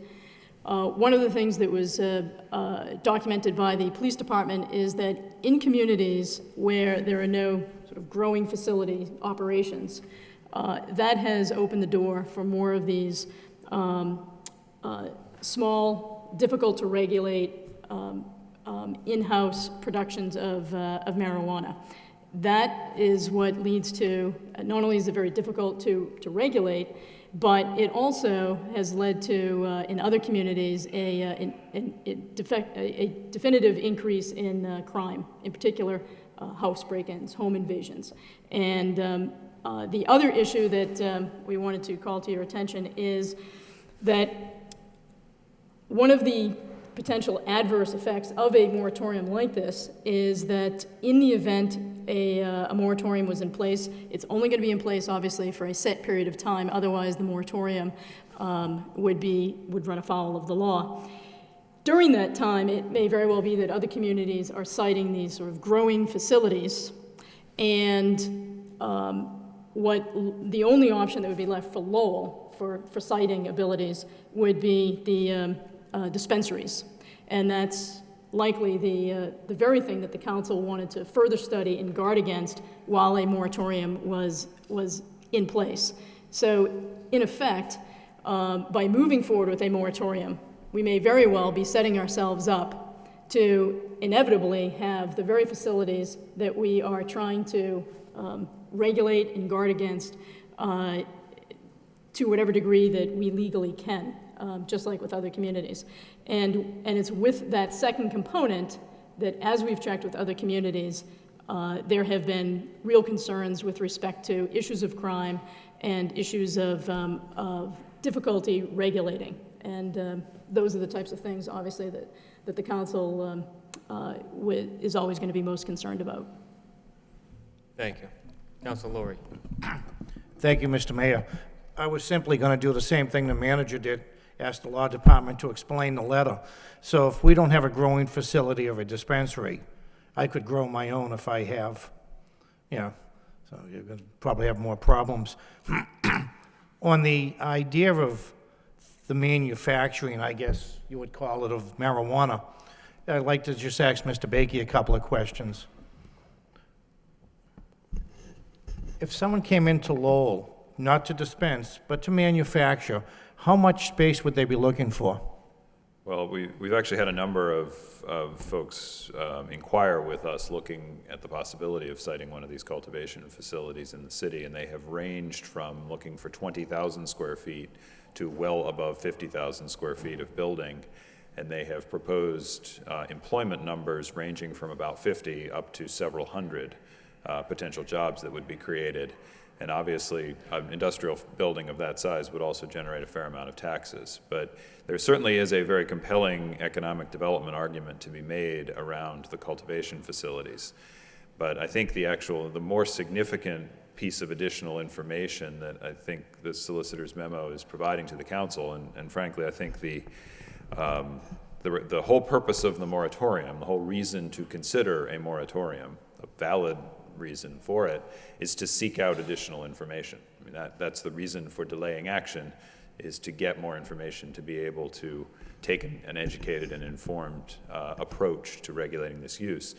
And what we have learned, and we really have had the opportunity to engage the police department and have them reach out only in the past couple of weeks to some folks in Colorado that have been dealing with this issue for a number of years, And they have reached out to a couple of communities that are not dissimilar from Lowell in terms of size and proximity to major cities and so forth, one of whom took the choice when Colorado legalized medical marijuana a number of years ago to actually prohibit dispensaries altogether, which is not an option available in Massachusetts, but apparently it was in Colorado. The other one embraced the dispensaries as an acceptable thing and regulated them heavily. The community that prohibited them altogether was then exposed to nearly 400 individual residents of that community who received permits to grow their own medical marijuana in their homes. And that community has reported that they have had a lot of problems with home invasions, house breaks, and other criminal activity related to those in-home growing facilities.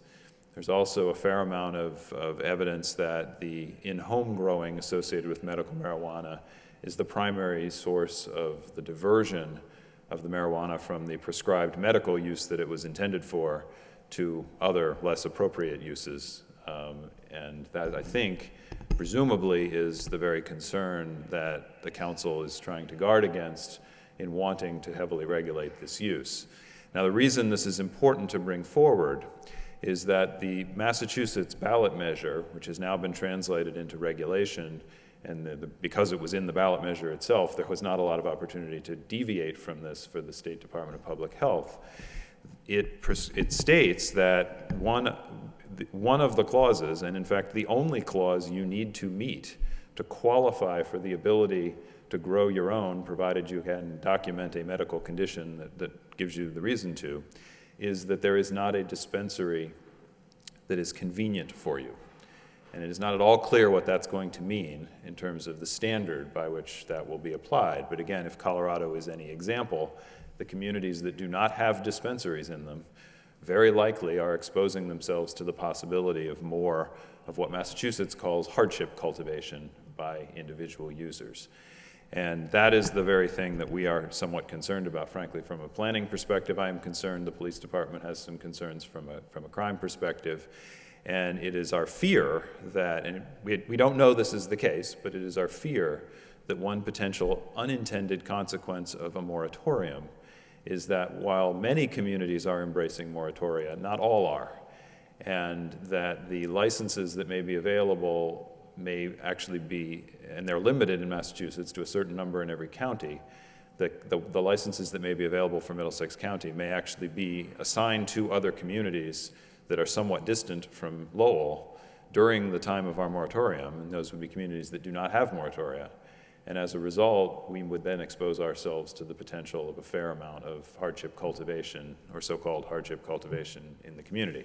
That is the concern. And again, it is additional information that is being provided to the council, so the council has that information and can make as informed of a decision as you wish.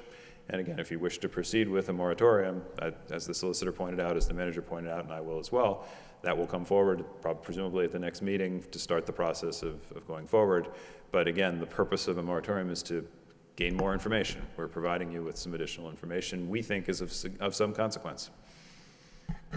So in other words, and just let me reiterate, when we started this process several weeks ago, I think then was the police chief, Kenny LaValle, and the police department really was a concern with the police department, but now they seem to be saying maybe we should be looking into this or not doing a... Well, again, their research into the communities in Colorado found that an area of significant concern is the small, what they call in Colorado, small grows. It's the equivalent of what we in Massachusetts call hardship cultivation. It's the people who have a condition that enables them to qualify for a medical marijuana prescription, but also can make the claim that they have limited ability to access a dispensary. As a result, they are given permission under the law to grow a certain amount of marijuana in their own home, or to have a caregiver that they assign grow it for them in their own home or their own location.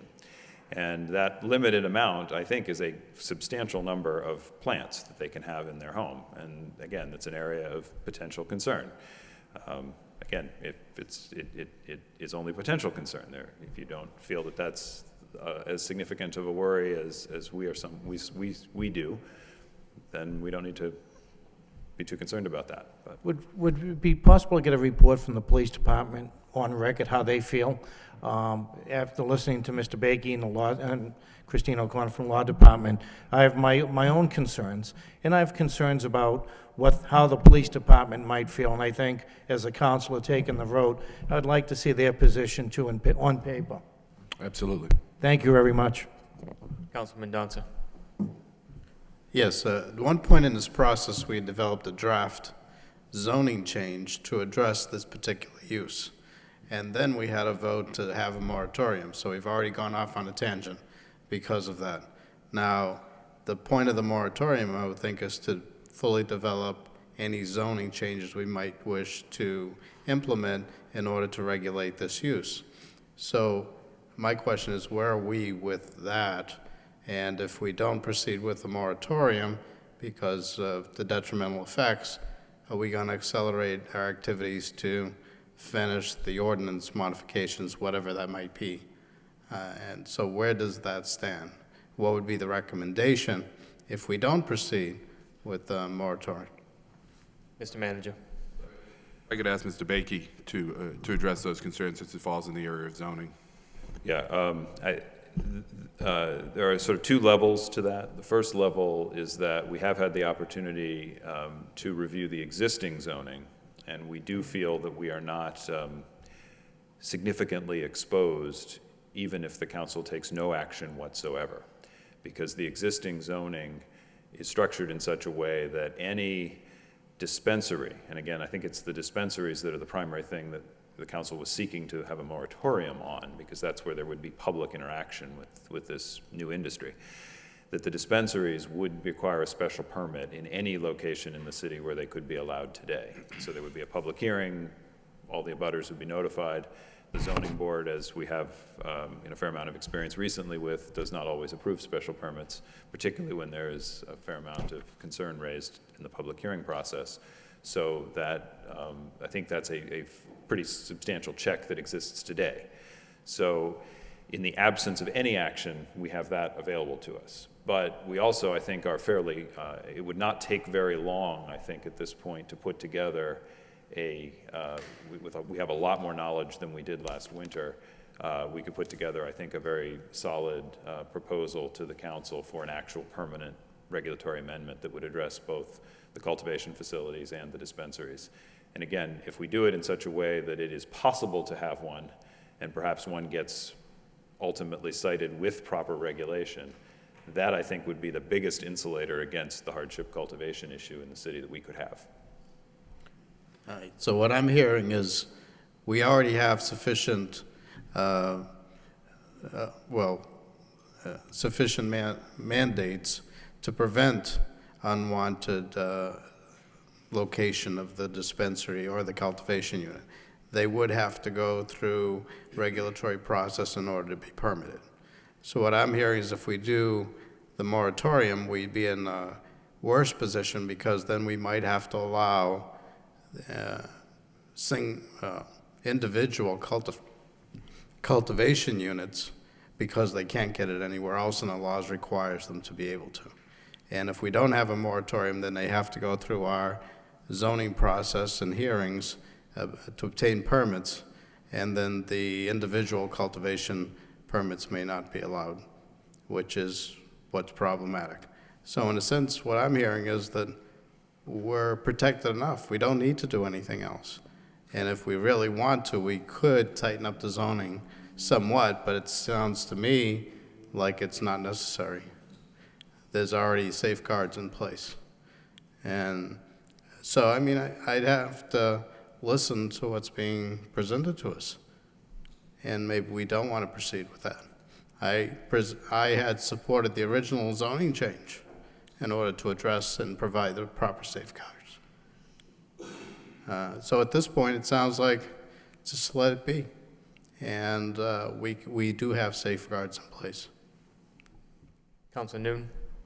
Thank you, Mayor. Mr. Becky is correct when we vote to have the city solicitor draft a moratorium so that give us more time to gather more information. And I thanks the city solicitor, our city solicitor. Knowing this additional information certainly help in a sense. It appears that the corresponding that she provides us leaning toward recommending that we, if we are going on that road to draft or to have a moratorium, that we ought to eliminate the moratorium for cultivation.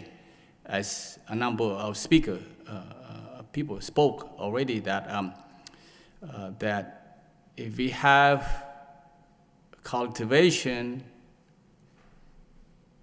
that would, eliminate the claim of the small in-house growing to say, I have a hardship because I can't access it anywhere else.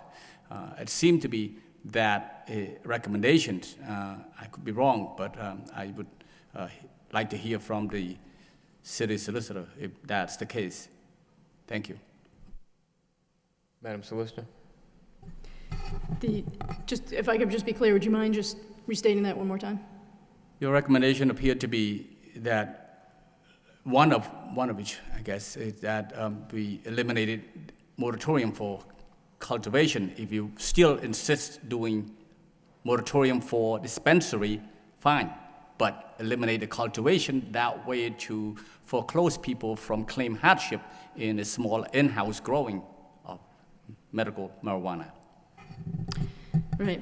As far as the cultivation facilities, again, absolutely. If we have the moratorium, it is the opinion of a law department and I think many other departments as well, that it will have unintended and unwanted consequences that potentially could be quite long-term in nature. With respect to a moratorium on the dispensaries, that's something that I would defer to DPD in terms of studying the issue and their recommendation with respect to existing zoning that we have in place. And as Adam had mentioned, it already would have to go through a regulatory process. And but in any event, I would defer to DPD on that portion of it. Councilor Nguyen. Mayor, one question also to Mr. Becky. I know that the last time we spoke about the moratorium, he also addressed the issue of economic benefit around the cultivation. So if I could have him speak to that, if we have a moratorium across the board, dispensary and cultivation, what is the economic impact that we have with regard to cultivation? Mr. Baker. Absolutely, thank you. Trying to make a distinction here, there are two separate issues that we've identified that we're sort of giving voice to this evening. One is this issue of what would enable more people in Lowell to potentially have the growing in their home situation, which has been identified as a potential crime concern. But the other issue is an economic development issue, and that is that there are two aspects of the kind of commercial medical marijuana industry. One is the dispensary, which is where patients would go to receive their medical marijuana or their marijuana-infused products. The other is the cultivation facility where it is grown and then manufactured into the medicinal forms that it is dispensed in. They do not have to be the same facility. The cultivation facility is one that would have no public interaction with it. Customers could not go, or patients could not go to that facility. It would only be the workers. It would essentially have on the exterior, other than very intense security, it would have no outward signs of what goes on the interior of the building. It would be an entirely indoor facility that would basically be a commercial farm and essentially a food manufacturing or a manufacturing facility inside it. Those are the facilities that are, shall we say, attractive from an economic development perspective, because they will yield substantial potential property tax revenues to the city, and they will, I think even more importantly, they will be a source of a significant number of comparatively well-paying jobs for people who have limited education or credentials. And those happen to be the sort of class of people who have the highest unemployment rates in the city right now. And so from an economic development perspective, we look at this as an opportunity to create some jobs for the people who need them the most in the city of Lowell. Just allowing the cultivation facilities is potentially, again, a good thing for economic development, but just allowing the commercial cultivation facilities does not address this other issue of whether it would open the door to the city to hardship cultivation claims. That's actually tied to the dispensaries and the location of the dispensaries. So the council has sort of three options to consider. One is a moratorium on everything while we sort of continue to research and develop a permanent ordinance. If that happens, the two potential downsides are the loss of the economic development project, as well as the potential exposure to hardship cultivation if dispensaries are assigned elsewhere and are not available to Lowell. The potential upside is the council could successfully, if it's the wish of the council, keep this industry out of the city altogether, and perhaps a dispensary could locate in a neighboring community very close, and we would not be exposed to the hardship cultivation issue. That is a possibility. But I think it's of reasonable concern that the downside is more likely than the upside. Another alternative for the council is to enact no moratorium at all, and we've discussed that the existing zoning provides, I believe, sufficient protections that nobody is going to come in the dark of night and install a dispensary somewhere in the city. It's going to be a very public process with a discretionary review and the possibility to deny a particular project, even if we make no changes. The third option that is before you is to recognize the economic development benefit of the cultivation facility, allow that to continue to be an option, but enact a moratorium on the dispensaries, which are the ones that would have more of a public interaction aspect to them. The potential downside in doing that is twofold. One, you probably, as a community, are a little bit less likely to attract someone who wants to site a cultivation facility if they can't also site a dispensary. If you sort of sent a message about what you feel about the industry by putting a moratorium on the dispensary. But again, much more significantly, if you enact a moratorium on the dispensary, that is what opens up the possibility that we would have those hardship cultivation cases enabled throughout Lowell. And again, a comparably sized city in Colorado has nearly 400 of these state-sanctioned or state-licensed people growing their own in their homes. And I don't know that that would be the case here in Lowell, but it could be, and that's the concern. Councilor Martin. Thank you, Mr. Mayor. This is probably a question for Mr. Bakey. But how far away are we away from this? I mean, I know when we started the process, we had a proposed zoning ordinance. And then when the state regulations came along, they had adopted a lot of the things that we would have considered in our ordinance, like so many feet away from a school and that sort of thing. So I know there's a lot of discussion. People are getting ready with applications from the state. But if you have a sense as to what the timing of this really is, where are we with applicants applying for licenses, being able to open a facility? Well, the state has enacted a two-stage process of application. The first stage is sort of a letter of intent type of filing, indicating an interest in applying, in the future applying for a license for a particular county or particular location. That process is going to be, if it's not open already, it will be open very, very soon, that first phase. The second phase is expected to follow sometime this fall, where the state would start receiving actual, more formal applications for specific addresses, specific locations, and deciding which ones to permit. Now, the state has a couple of options before it, which also should be thought about in deciding how the council should proceed. They could award, assuming, I think just based on the number of folks that have contacted our offices, I'm quite certain there will be enough applicants in Middlesex County for them to award all the available licenses in Middlesex County. They could choose to do that. They could also choose to only award some and delay some until all the moratoria expire, and they can then consider the communities that have enacted moratoria. That is a possibility. If that happened, we wouldn't really have, and one came to Lowell after a moratoria, we wouldn't have to worry about the hardship cultivation, although we would at that point likely have a dispensary. So that is a possibility. That there is not a firm timeline yet as to how the state's going to act, whether they will award everything in this first round, which could be in a matter of probably some number of months, or whether they'll delay and save some for future, future time.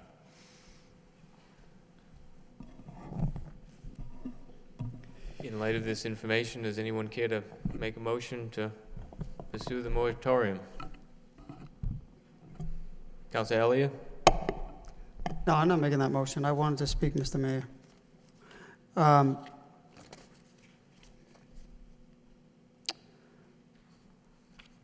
We voted, this has been in the subcommittee. We've discussed this, I don't know how many meetings that we've had discussions on this. And the purpose of the moratorium has to be clear in its zoning issues.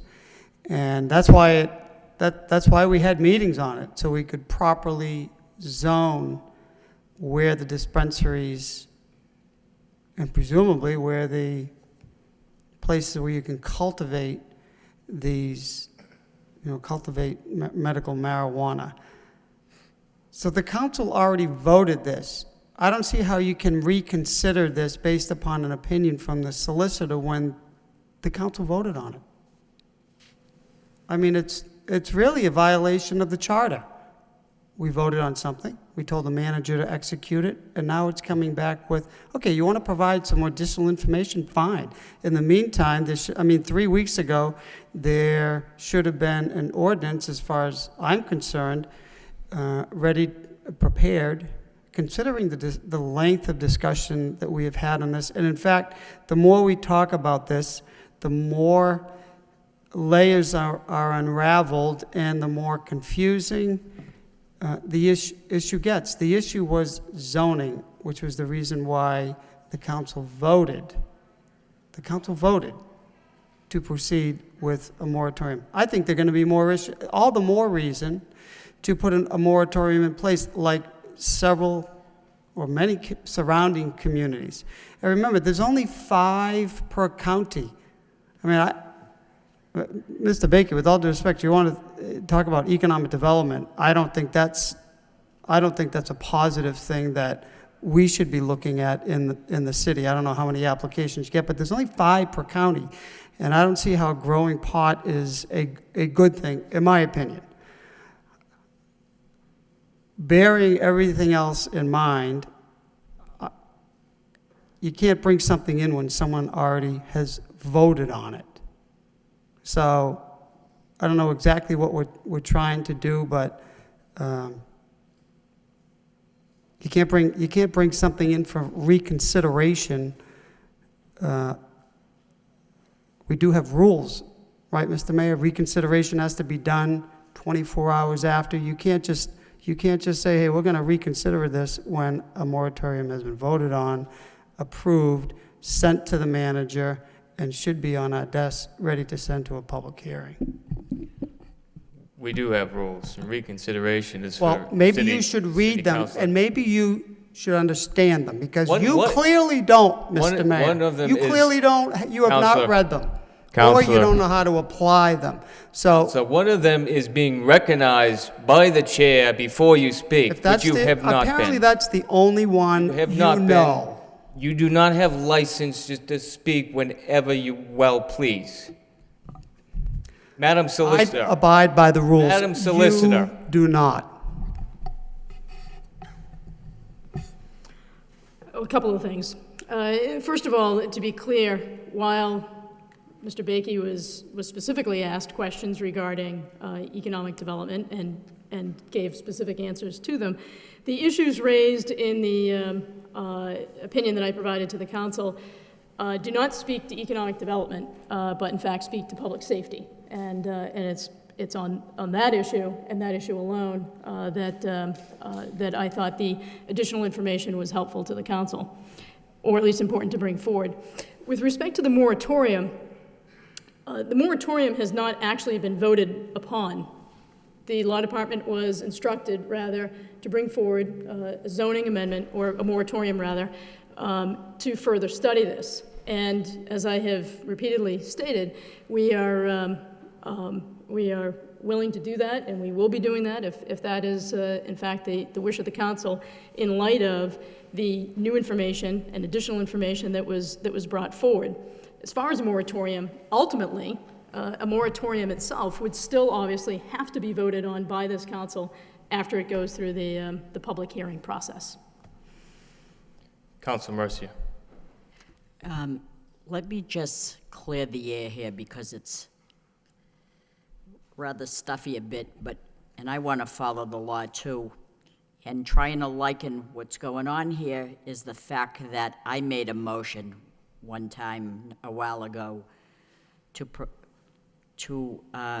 begin to have the law department begin the process to abandon Worcester Road, because I feel that would have been sufficient for no further development in a particular area off of Andover Street where a developer was coming in to put in multiple homes in an area that I thought shouldn't be, and I thought this was at the best interest, and I brought it forward.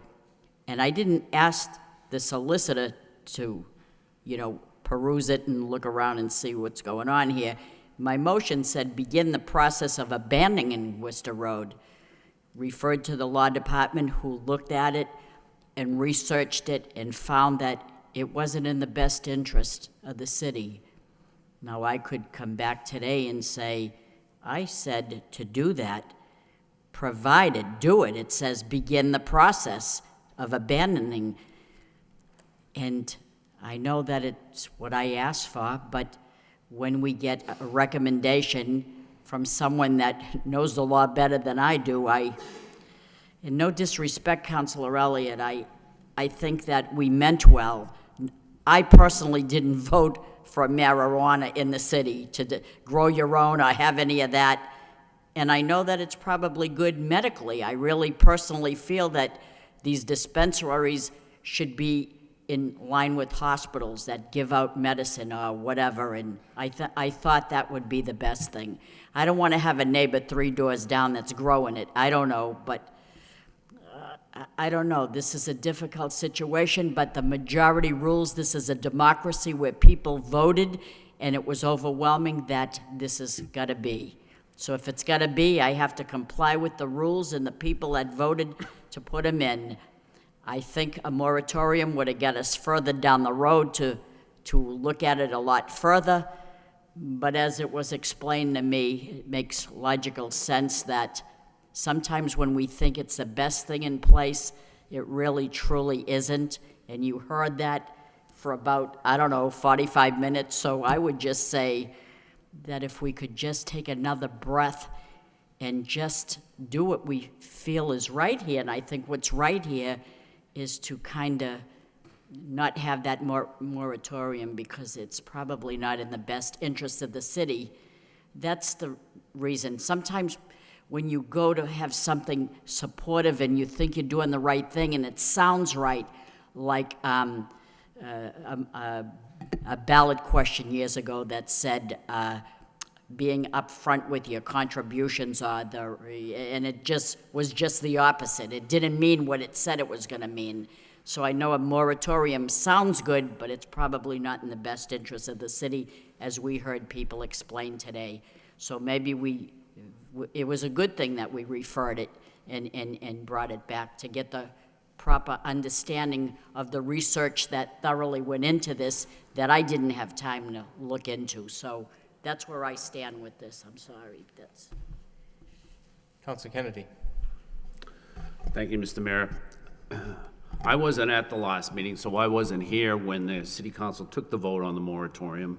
And I also don't sit on the subcommittee that considered the moratorium or what we should do about marijuana dispensaries. However, I think, and I can understand Council Elliott's point that if there was a motion made by the city council to bring in a temporary ordinance, that the temporary ordinance should have been on the agenda. But I can also understand the city solicitor feeling that it's her responsibility to point out the possible pitfalls that the city might encounter if it moves forward with the moratorium. I guess I think this. I think that Councilor Elliott and the subcommittee and probably every member of the city council and the administration just wants to make sure that the city is ready, and that we don't end up with a situation where we end up with a dispensary or a growing facility in a place where it's not wanted. And I guess I think that the points that the city solicitor made this evening maybe should have been made when the subcommittee was meeting and considering it. But, you know, sometimes everything isn't apparent all at the same time. And so it's better that it be brought up now than to have the solicitor remain silent on the matter and have the council vote on the temporary ordinance for the moratorium, and then find itself in a tough situation. Now, you know, with this new information and with the report from the Division of Planning and Development, I don't know whether, and I don't sit on the subcommittee, so I don't want to, it almost seems to me like it maybe should go back to the subcommittee, and that the subcommittee should just consider whether or not zoning is going to be enough, or maybe that we don't want to do an auditorium. But I don't sit on the subcommittee, and I don't necessarily, you know, want to give the subcommittee more work, and maybe the people who do sit on it feel like they're all set with the moratorium. But I think that we're all trying to do what's best for the city, and I think that's what we have to keep in mind. And I think in doing that, although we may get a little frustrated about how we proceed, we're better off just staying a little calm about it, and that way things will turn out the best. It seems, after listening to what I've heard from the Division of Planning and Development and from the Law Department, that the moratorium doesn't seem like the best strategy for Lowell at this time, particularly if there are other departments, including the police department, weighing in on this. I think that maybe either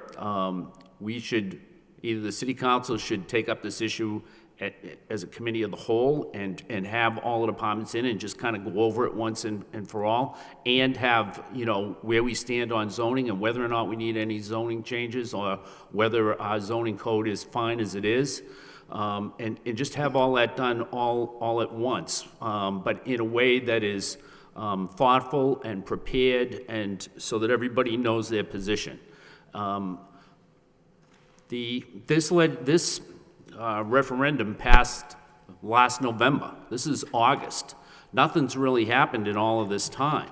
You know, if we take a few more weeks just to make sure that we get this right, I don't see where that's going to do any harm to the city, and that's the way I would recommend to go. So I guess I think that you know, either the council as a committee of the whole, or that the subcommittee should just consider everything one more time, just to make sure that they've looked at every possible consequence. Thank you. Councilman Donza? I mean, to me, I think we've already heard, and it's been through the research that's been done, that a moratorium could be detrimental in the sense that it could create a loophole that we're trying to avoid, and that our current zoning is ample protection and provides the proper safeguards at this time for what might potentially happen. And given that, why spend more city resources when they could be spent on more productive things? I would cease activity on the moratorium, and if we want a further discussion on it, we can do that. So I'll move that we cease activity on producing the moratorium. Motion by Councilman Donza, second by Council Lori. Discussion on the motion. Council Noon. Thank you, Mayor. I like Councilor Kennedy's suggestions. I know that this additional information came about after the meeting of the city administration, the managers, our city solicitor, Mr. Becky, but the police department's not here.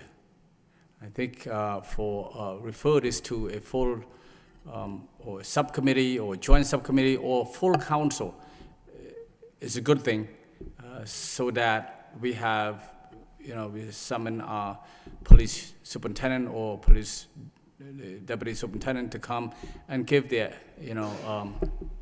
thought on this as well, because everyone here, everyone from every department give their thought on these matters, and with the exception of our police department. So I think it's a great suggestion. Councilor Laurie. Thank you.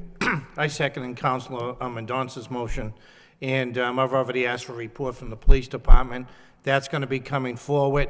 I think after hearing Mr. Bakey's comments, he's talked to the police department. They've weighed in probably verbally, but not in writing. So we're going to be getting that anyway next week. I second Councilor Mendonca's motion. If we could have a roll call on it. Any further discussion? Councilor Elliott. Yeah, I just want to register my concern that this is a violation of the open meeting law.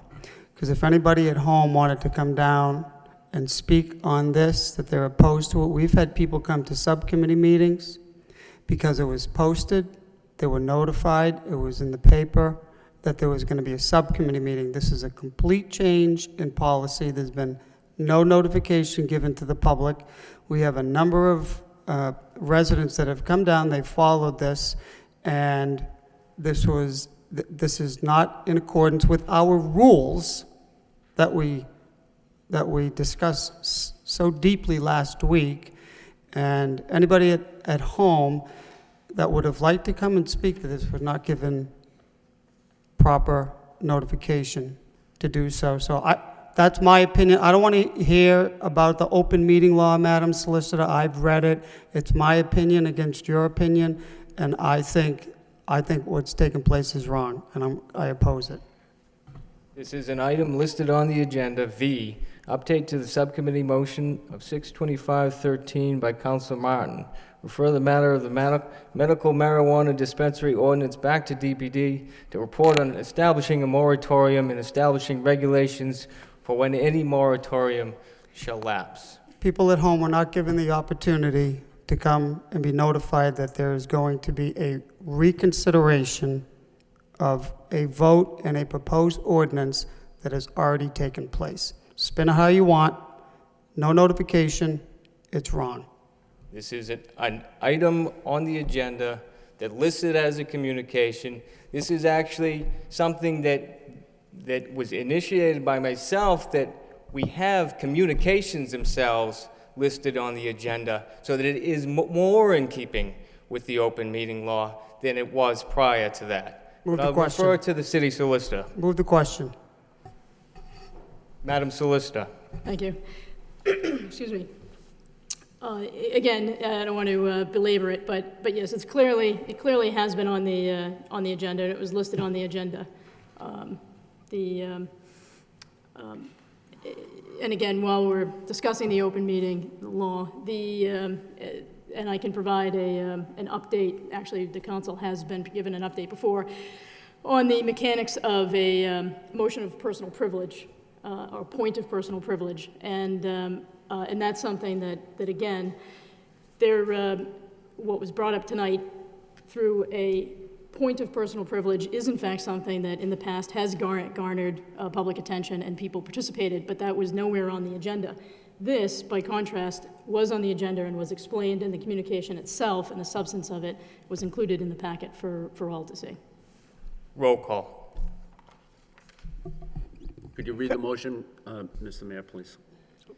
The motion by Councilman Mendonca, seconded by Councilor Laurie, is to cease work on developing a moratorium for the medical marijuana dispensaries. Roll call, please. Councilor Mendonca. Yes. Councilor Mercia. Yes. Mayor Murphy. Yes. Councilor Nguyen. No. Councilor Elliott. No. Councilor Kennedy. Yes. Councilor Leahy. Yes. Councilor Laurie. Yes. Councilor Martin. Yes. 7 yeas. Councilman Mendoza. The other item was about the Worcester Road that Council Mercier brought up. If, for those listening at home, exactly what can they do now, and what would they be able to do if we abandon the road? Madam Solicitor. Sure. If the roadway were to be abandoned, then the roadway, which right now in its present state could not be used, say, in calculation for frontage requirements, if abandoned, it could suddenly be used in frontage calculations, which would have an immediate impact on a developer's ability, say, to have additional buildable lots from what we have right now. And so it was, it's clear that this was a well-meaning attempt at trying to curb unwanted growth in an area that might conflict with the character of a neighborhood. But in this case, as we looked at it, if implemented, it would actually have the opposite effect of what was intended. So it would actually result in the ability to put in a greater number of buildable lots than what currently exists under the current setup where the road has not yet been abandoned. If abandoned, it could be calculated into frontage, for example.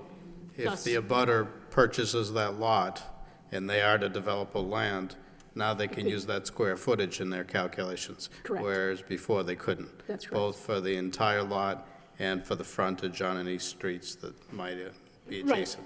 I raised frontage as an example because there are instances, and this actually was one of them, where the total lot size wasn't an issue. The issue, what was confining them, was actually the frontage. And in this case, if we were to do that, that would actually create the ability to increase frontage, which is something that the council clearly didn't want to intend to do. Okay, thank you for the explanation and the added information.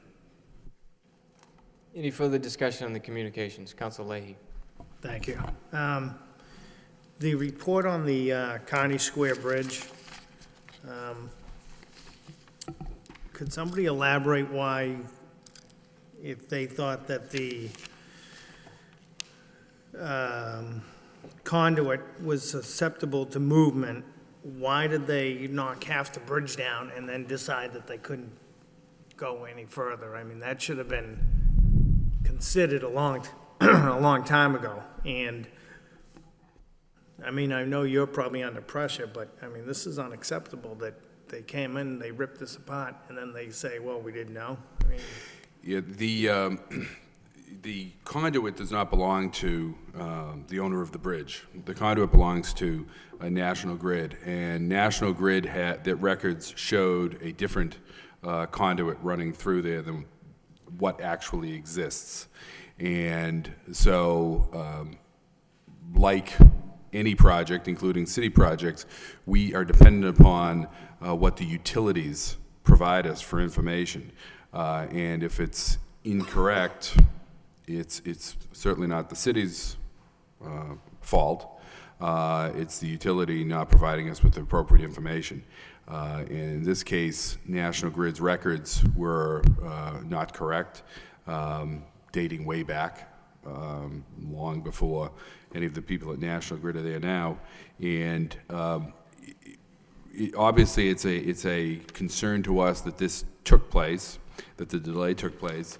But likewise, it would be a concern to us if they moved forward in spite of what National Grid advised them that the conduit was different and needed. There were concerns that it was susceptible to problems if it was moved, that we wouldn't want to lose the electricity to that section of the city for a prolonged period of time while National Grid had to make emergency repairs. So again, we're disappointed that this occurred. We're frustrated as well as a city administration, but I think the long-term effect is better that it was done in this way. So the phase one will be completed prior to the winter under the revised schedule, and then the road will be opened back up for the winter, and then they'll come back and they'll complete phase two in the spring. Okay, so, It does highlight, if I may, Yeah. the continued issue, though, that we have, that the administration has been working on to seek some remedy. But it's a problem that's been out there for a very, very, very long time, and that is to have a private party owning bridges that carry public ways. And we're really at their mercy, if you will, in something like this. But having said that, and I obviously I don't routinely defend Enel. If this had been a city project or a state project, they would have encountered the same problem, that the information they were receiving from National Grid was incorrect, and something had to be done to address that problem. all right, I just kind of assumed that a project this size, people would physically go down and look at it. Mr. Bakey? I mean, it's not our responsibility and we didn't do it, but you would think Enel would have National Grid there to physically look at. I think that I agree completely with you that that would be the normal course of action. It may have even occurred in this case, but the conduit in question was completely encapsulated by the structure of the portion of the bridge that they demolished, so there wouldn't have been any way to see it Okay. on inspection. And that's part, I think, to excuse perhaps Sure. both National Grid and Enel in this case, because of that fact, I think that's probably how it got lost to improper record keeping or whatever it may be.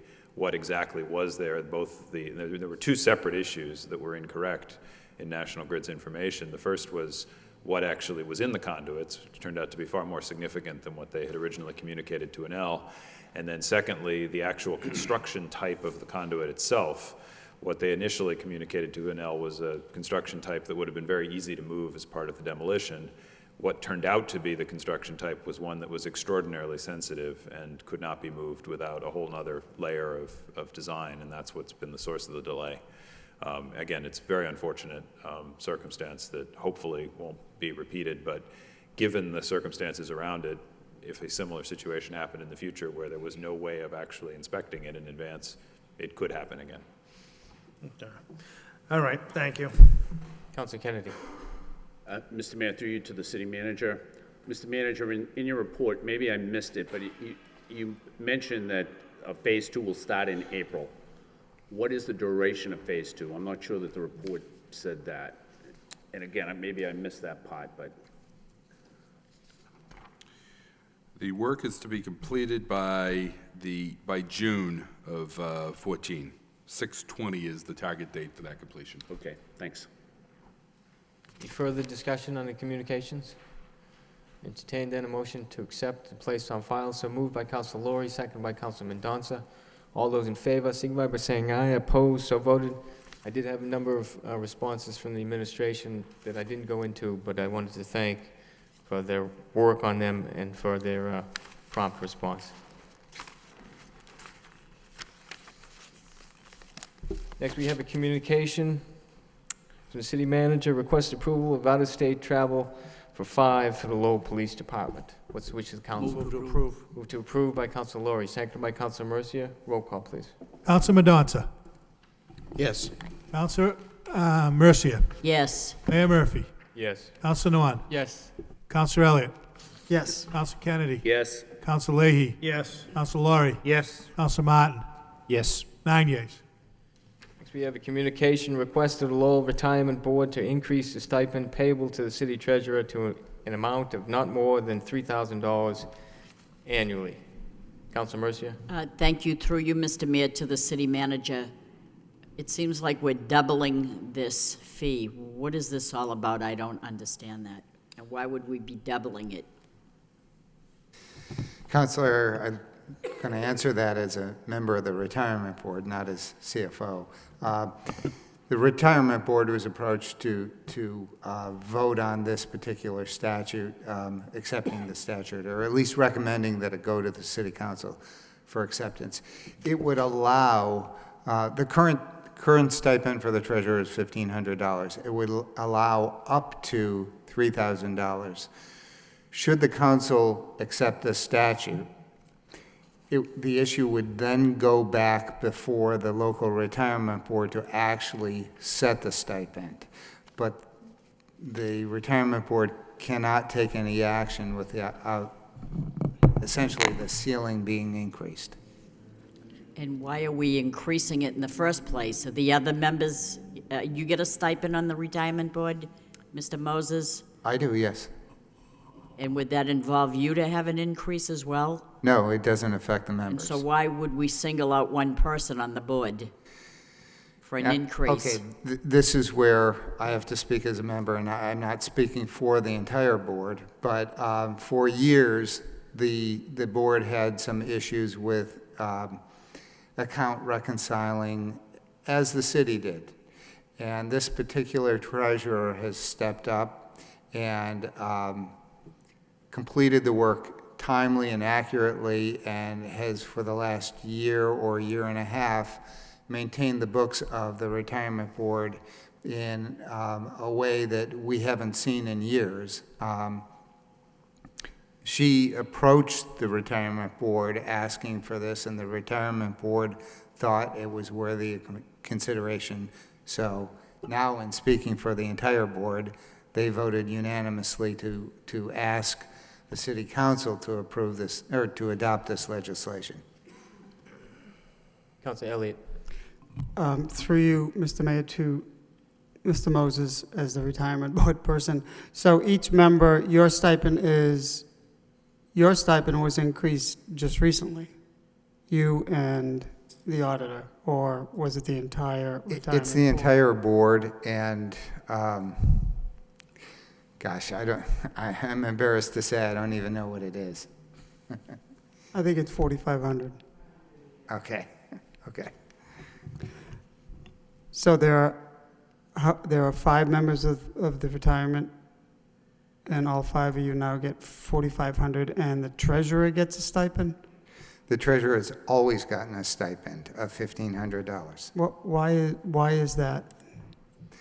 Because the treasurer, ex officio, is the treasurer of the retirement board. As far as I know, she's under no obligation, or the treasurer is under no obligation to actually do that work.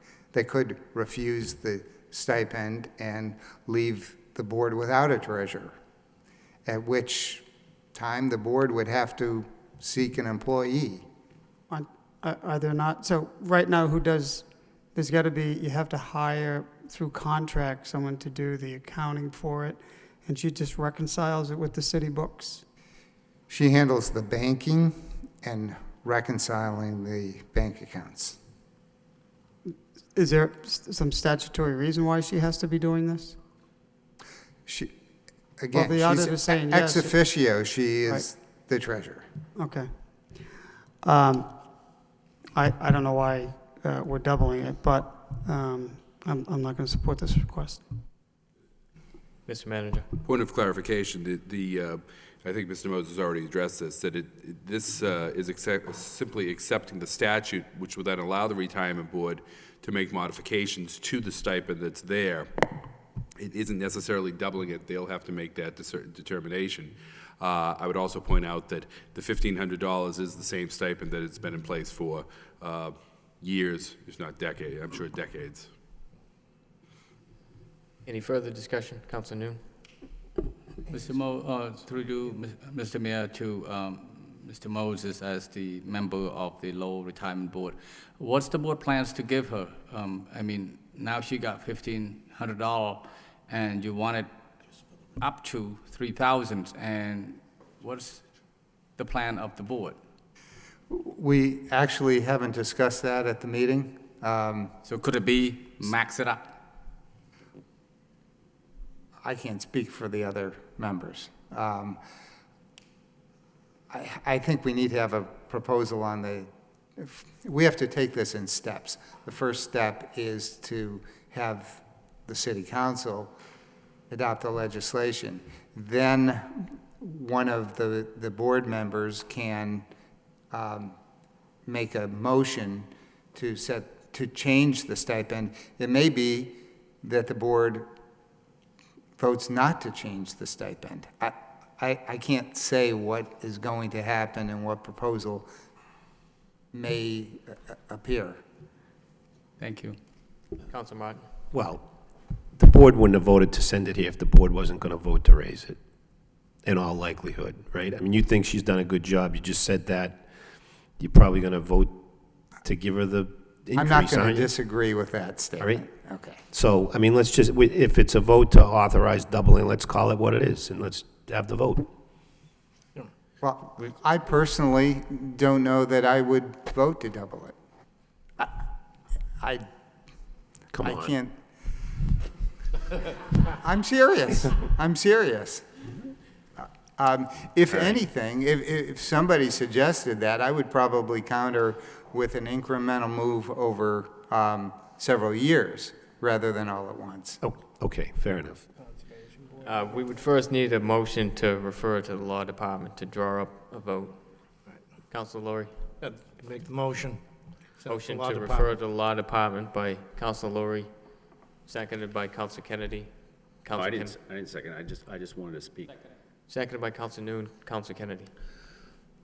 Through you, Mr. Mayor, to Mr. Moses, when you say that the treasurer has done a better job than anybody that you've seen so far, and you said something to that effect, you mean the treasurer's office, don't you? I mean, aren't there other people in the treasurer's office that do, you giving all that credit just to the treasurer, or would you say that it's the treasurer's office that's provided the support to the low retirement? In this particular case, with regard to the retirement accounts, it's just the treasurer.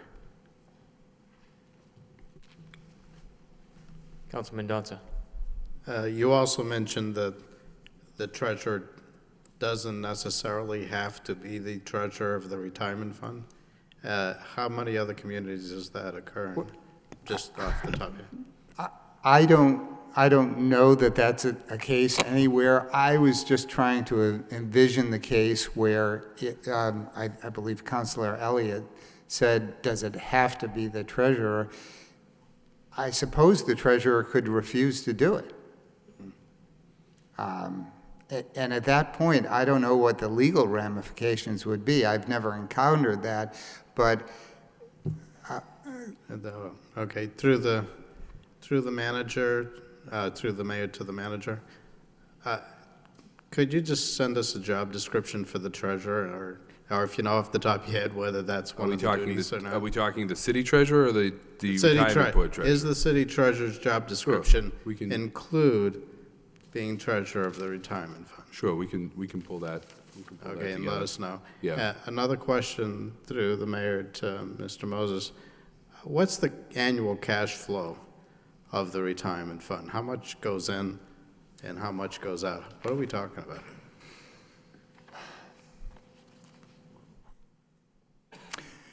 I will say probably $40 million.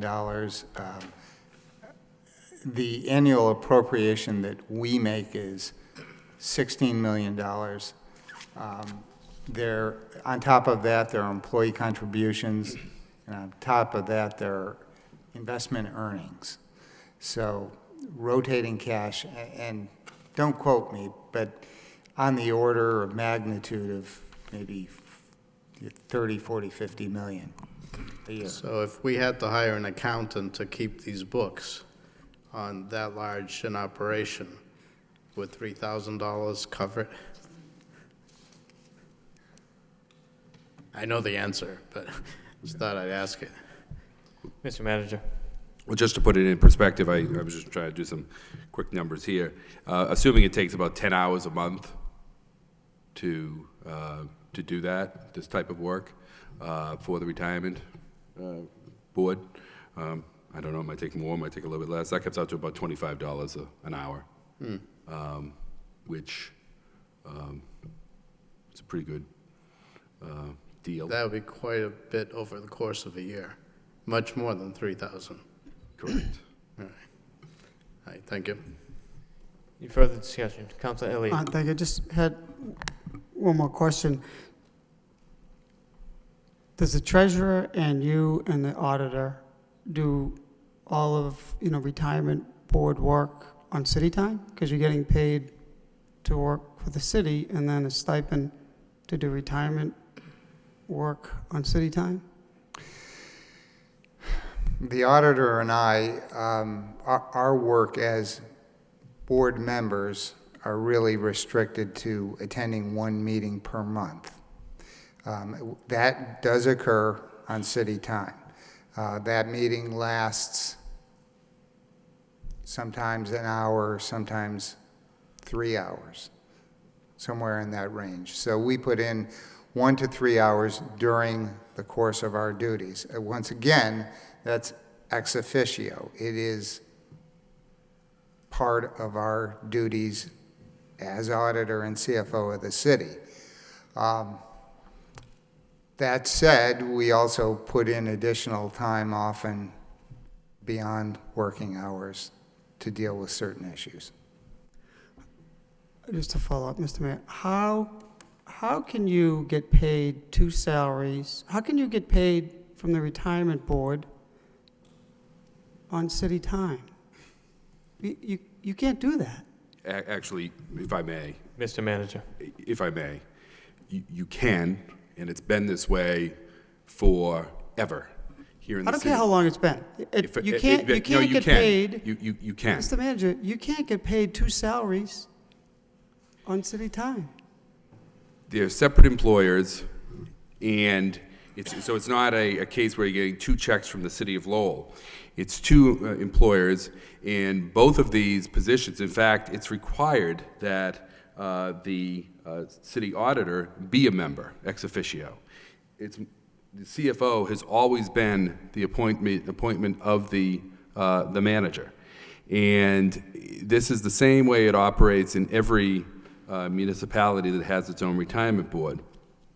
Further, both of these individuals, one of whom reports directly to me, and the other whom reports directly to you, puts in far more than their positions are not such that they work a 9 to 5 schedule, punching in and punching out.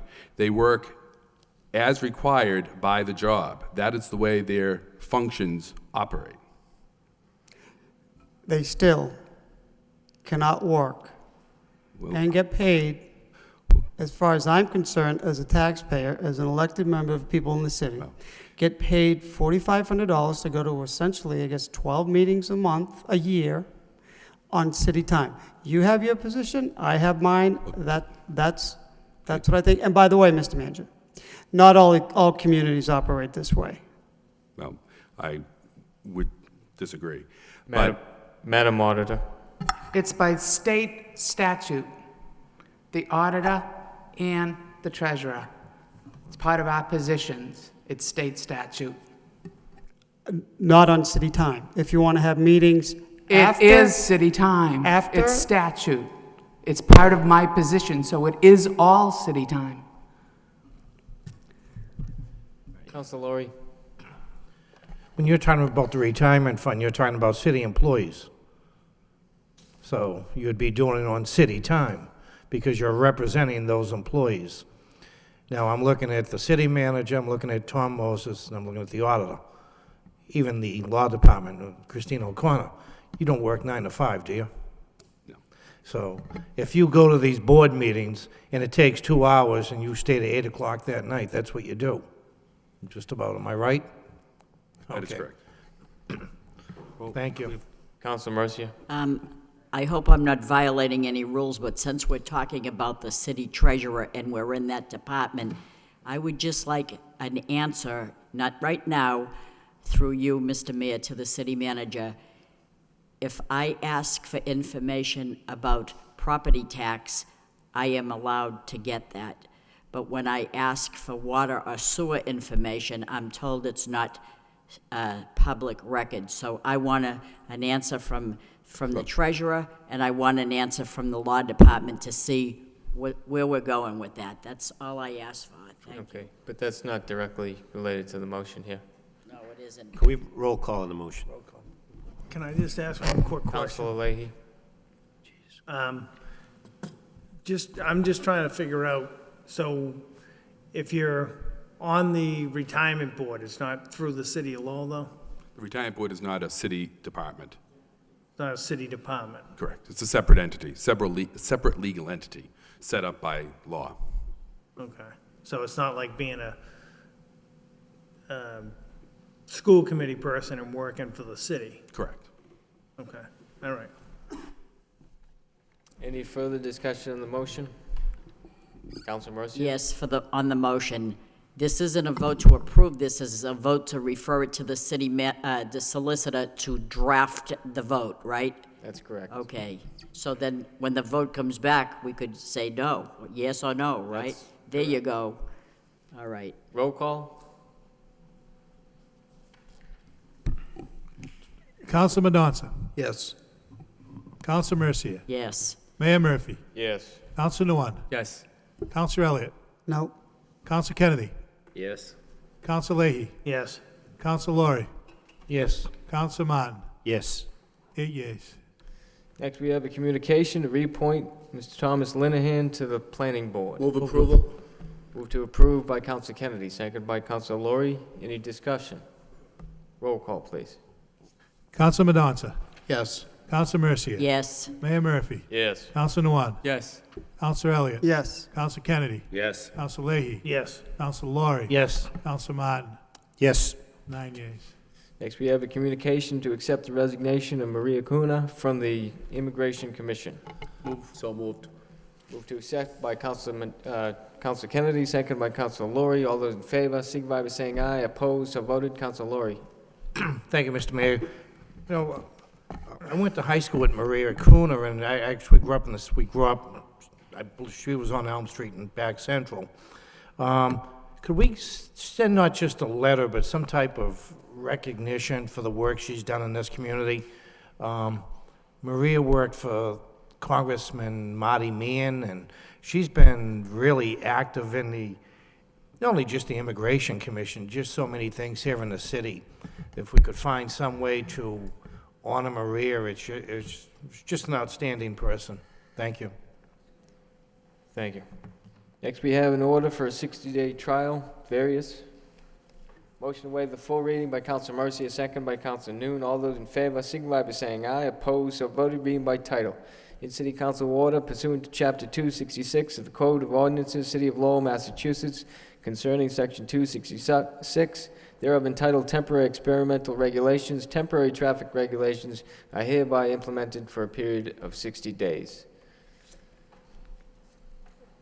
What's the wish of the council? Move to approve by Counsel Mendonça, second by Counsel Mercia. Roll call, please. Counsel Mendonça. Yes. Counsel Mercia. Yes. Mayor Murphy. Yes. Counsel Nguyen. Yes. Counsel Elliott. Yes. Counsel Kennedy. Yes. Counsel Leahy. Yes. Counsel Laurie. Yes. Counsel Martin. Yes. 9 yeas. Next, we have a vote to apply, accept, and expend a grant of $205,778 for Green Community. Motion to waive the full reading by Counsel Noon, seconded by Counsel Mercier. All those in favor signify by saying aye. Opposed, so voted. In City Council vote, authorizing the city manager to apply for, to accept, and expend a Green Communities Winter 2013 competitive grant from the Massachusetts Department of Energy Resources to implement energy efficiency measures at 2 municipal buildings and lighting along 1 recreational pathway. What's the wish of the council? Move to approve by Counsel Martin, seconded by Counsel Mendonça. Roll call, please. Counsel Mendonça. Yes. Counsel Mercia. Yes. Mayor Murphy. Yes. Counsel Nguyen. Yes. Counsel Elliott. Yes. Counsel Kennedy. Yes. Counsel Leahy. Yes. Counsel Laurie. Yes. Counsel Martin. Yes. 9 yeas. Next, we have an order to dedicate Deerfield and Stratham Streets in honor of Chester G. Colbeth. Motion to waive the full reading by Counsel Noon, seconded by Counsel Mendonça. All those in favor signify by saying aye. Opposed, so voted.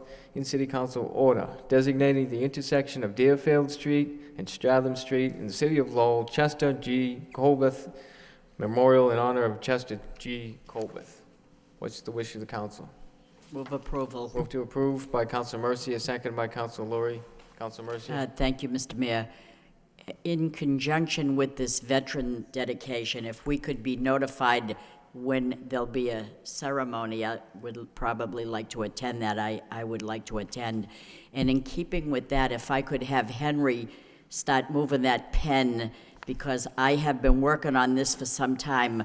The Flanagan family lost their Veterans Corner sign on Ware and Sheldon Street. It's in the engineer's office, not the sign itself, but the motion and everything that I made many, many years ago. And it never went back up when it was knocked down. And I tried to get it back up, and I went by there the other day, which was about a month ago that I inquired about it. It's not up. So it's the Flanagan Square on Ware and Sheldon Street. Very important. The family must have thought I didn't do a thing about it, because I happened to go by and it's not there. So I'll call you tomorrow to figure it out a little bit better and pinpoint it. Thank you. Any further discussion on this motion? I might be calling tomorrow on another thing, but. Okay. Roll call, please.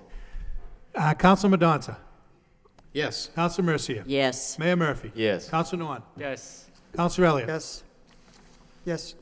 Counsel Kennedy. Yes. Counsel Leahy. Yes. Counsel Laurie. Yes. Counsel Martin. Yes. 9 yeas. Thank you. Next, we have a vote to accept a gift, flooring and painting for the fire department. Motion to waive the full reading by Council Laurie, seconded by Council Martin. All those in favor signify by saying aye. Opposed, so voted. In City Council vote. Authorizing the city manager on behalf of the city of Lowell to accept a gift from Lowe's Home Center as part of their Heroes program for the replacement of flooring and paint at the Lawrence Street Fire Station in the city of Lowell. It's the wish of the council. Move to approve by Councilman Donson, seconded by Councilman Noon. Roll call, please. Counsel Madonza. Yes. Counsel Mercia. Yes. Mayor Murphy. Yes. Counsel Nguyen. Yes. Counsel Elliott. Yes. Counsel Kennedy. Yes.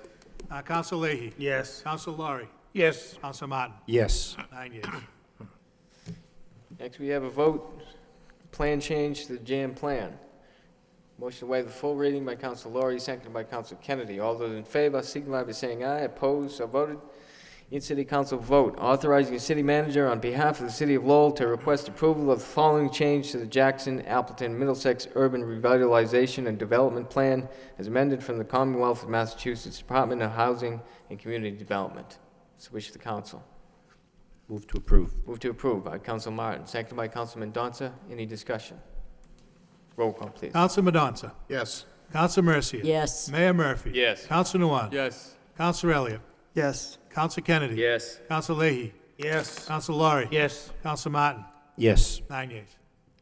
Next, we have a vote to authorize the manager to convey 324, 286, 224, 218 Middlesex Street, and 11 and 5 Garnett Street, and 16 Pearl Street to James T. Luchulis or his Realty Trust entities. Motion to waive the full reading by Councilor Noon, seconded by Councilor Laurie. All those in favor signify by saying aye. Opposed, so voted. In City Council vote, authorizing the city manager on behalf of the city of Lowell and pursuant to the Jackson, Appleton, Middlesex Urban Revitalization and Development Plan as amended, the JAM Plan to convey and transfer the following properties at 324 Middlesex Street, 286 Middlesex Street, 224 Middlesex Street, 218 Middlesex Street, 11 Garnett Street, 5 Garnett Street, and 16 Pearl Street, Lowell, Massachusetts, to James T. Luchulis or his Realty Trust entities. It's the wish of the council. Mr. Mayor, can we get an explanation of this vote? Or the reason for this vote, I mean? Madam Solicitor. Sure. These were part of a larger settlement that has long since been executed. And these properties had been previously approved by the council. Unfortunately, when it was done in the executive session, we weren't able to actually access the records of those executive session minutes to establish. So for the conveyance of the property, the other party is going to need actual written documentation that there was approval by the council to transfer the property. So even though it already took place as part of a larger package, it's more of a housekeeping matter to have this on the record now. And this settlement goes back to 2011, is it? About that time, yeah. Yep. Yeah, Okay. exactly. All right, thank you. Sure. Councilor Martin. Thanks. This, is this the end? This fully settles everything related to the takings that the city made? Everything related to the takings, all the litany of lawsuits that followed that, and this became the resolution. Okay, thank you. Sure. Entertain a motion. So moved by Councilor Martin, seconded by Councilman Donza. Roll call, please. Counsel Madonza. Yes. Counsel Mercia. Yes. Mayor Murphy. Yes. Counsel Nguyen. Yes. Counsel Elliott. Yes. Counsel Kennedy. Yes. Counsel Leahy. Yes. Counsel Laurie. Yes. Counsel Martin. Yes. 9 yeas. Thank you. Next, we have subcommittee reports. Public Safety Subcommittee of August 13th, 2013. Councilor Martin. Thank you, Mr. Mayor. Public Safety Subcommittee met earlier this evening, the latest in a series of meetings convened at the suggestion of the Citywide Neighborhood Group. Councilor Elliott, Councilor Noon are the other members of that subcommittee. I think also at the meeting were Councilors Mercia, Councilor Mendonça. Basically, this night's topic was various code enforcement issues and remedies available to landlords, protocols followed by the city when notice of a code violation or a complaint about a property comes up. We discussed certain options for landlord to remove tenants accused of drug crimes, how the city's represented at ordinance violation hearings, protocols in place that where the city responds to illegal activities, and certain issues related to health codes on residential dwellings. We had a brief update on the implementation of the city ordinance requiring inspection of all residential rental units. About 2,300 inspections have taken place so far. There's been slightly over 100 violations, which come from the very minor to the more serious, but those are all being addressed as the inspections take place. A number of questions. Some members from the Citywide Neighborhood Group spoke, including one, Emery Page, who said the organization that the city implemented a few years ago with, the sanitary code inspectors and the building inspectors all residing under one inspectional services department seem to be working very well. There are inspectional service personnel that attend the police CompStat meetings, so was generally a good report even from members in the neighborhood groups who seem to think that the city's approach to these issues has substantially improved. So we have another meeting scheduled for September, but at least on tonight's topic, there seemed to be a significant amount of progress being made and satisfaction reported back with the city's efforts.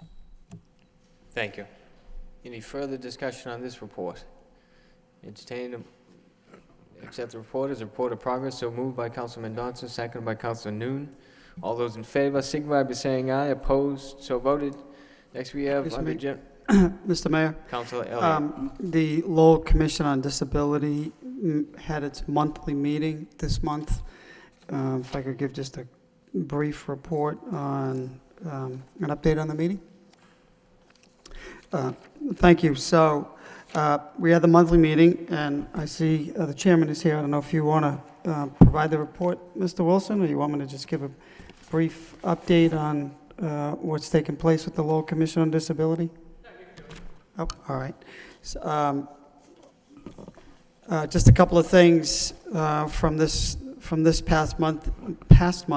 We received a communication from the manager's office that the closed captioning equipment purchased to provide closed captioning of city council meetings is close to being complete, and the equipment will soon be installed by LTC. And so we hope that's going to take place soon, and we hope to set up a meeting with Jessica Wilson to see exactly how this is going to take place. Just some other housekeeping issues. We're going to set up a meeting with Lowell General Hospital to hopefully meet with the CEO and just go over some accessibility issues for the disabled community. Spinners Night, they're going to be a Lowell Commission on Disability night at the Spinners. We had been in communication with the auditor, and the chairman was in communication with the Spinners, and we wanted to sponsor a night, but it was determined that was not the best approach. So a couple of members are going to be purchasing tickets for the Lowell Commission on Disability members. Other issues, we're in FY 13, planning. We're going to come up with a plan for the use of the $20,000 allotment. Two other items. I know the chairman has sent you, Mr. Clerk, a request on the language for the statute, and hopefully you'll be working on that, and we can get that information on parking fines and that allotment that was how that is determined. So I think that's it, Mr. Wilson. If there's anything else, please feel free. But it was a brief meeting, but we just wanted to update the council and people at home on the monthly meeting. So thank you, Mr. Mayor. Any further discussion on this report? Entertain a motion to accept the report as a report of progress. So moved by Councilor Lowry, seconded by Councilor Noon. All those in favor signify by saying aye. Opposed, so voted. Under general petitions, we have a miscellaneous petition by Evelyn Halley, who requests a handicap parking sign at 7 Phoebe Avenue. Entertain a motion to refer to the traffic engineer. So moved by Councilor Mercia, seconded by Councilor Noon. All those in favor? Excuse me. Councilor Mercia. And thank you, Mr. Mayor. The next one is similar for a handicap parking sign. If I could, make those both a 60-day trial, if I could just do that. Sure. Thank you. Motion to amend by Councilor Mercia, seconded by Councilor Noon. All those in favor signify by saying aye. Opposed, so voted. All those in favor of the motion to refer to the traffic engineer as amended by Councilor Noon, seconded by Councilor Mercia. All those in favor signify by saying aye. Opposed, so voted. Second miscellaneous petition by Christina Leverone, requests a handicap parking sign at 7 Jewett Street. Entertain a motion by Councilor Mendonça, seconded by Councilor Mercia. All those in favor signify by saying aye. Opposed, so voted. Miscellaneous petition by Thomas E. P. Sarantakis to request to address the City Council regarding the safety of handicapped access on city sidewalks and bridges.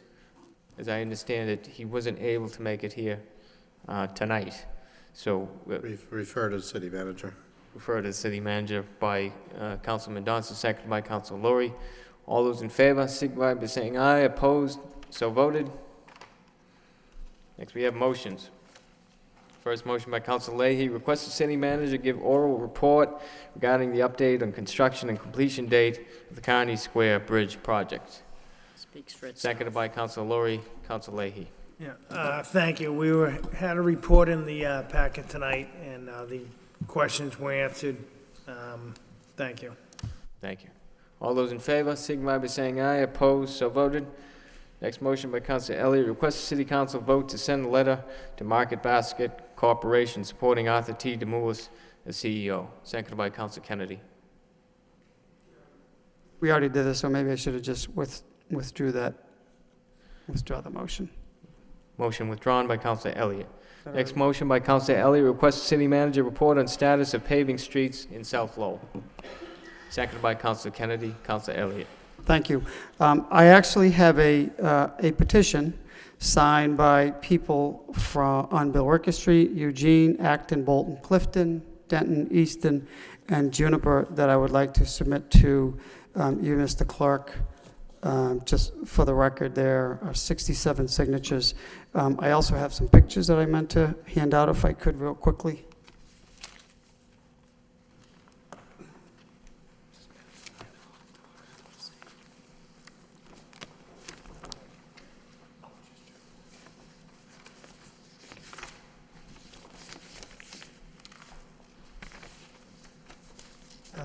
Thank you. So they're just pictures that were taken by people in that particular section of South Lowell, and they're naturally a little frustrated because the roads are really been neglected, and they just feel that there's been no improvements for quite some time down there. So I'm sure I know there's a paving list, but this petition clearly is to move them up on the list, because as you can see from the pictures, they're really in bad shape. I don't know when the last time any work has been done on those roads. I know they're putting in some gas lines right now, but I think if you see how many people have signed, there's almost almost everybody in that particular section of the city, there really needs to be some work and effort to improve the roads over there. Council Martin. Thank you, Mr. Mayor. I support the motion. I would just ask, Mr. Manager, I had other requests earlier this week about other parts in this neighborhood, but also other parts of the city. And I know there's been some back and forth at the state level with Chapter 90 funds being released, not released. But if we could get just a general report of what's planned, for this season, and maybe in the not too distant future after that, with the funds that the city's appropriated and what may or may not be coming from the state. Sure. Any further discussion on this motion? Councilor Leahy. We did get a report from your office, didn't we, on streets that were going to be done? Yes. We'll update that, though, with the future streets as well. Okay. For next year, what we'd hope to get done. What So we'd we like to have do, if I may too, and perhaps to respond to Councilor Martin, obviously this year obviously there's been a problem, I think, that we've been trying to address over the last few years in terms of our infrastructure as a whole, because up until now, the city has mainly utilized, I think Councilor Kennedy referenced that back in the 70s, there was some use of non-Chapter 90 monies to do streets, but from what I've been able to gather from talking to people in our streets division and engineering office, generally it's only been Chapter 90 money that's been invested, and clearly that's not enough for a city like Lowell.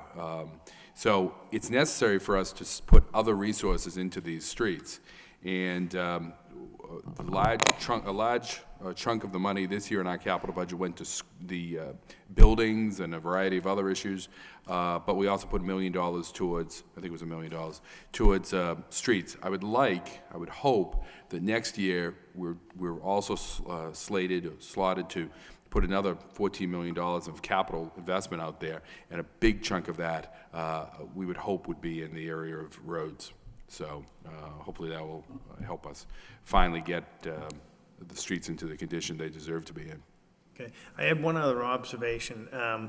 They paved Lou Street in my neighborhood maybe 6 years ago. You have 2 or 3 cutouts from the gas company, and they're sinking. And then you have a couple of holes by the sewer drains. We have a private company that goes around and assesses the roads? Assesses the roads? Well, don't we have some sort of number system? Yes, Somebody goes around and makes the assessments for us? Correct, right. That's, the Vanessa Hangen Breslin does that work. So what happens to the streets that we do?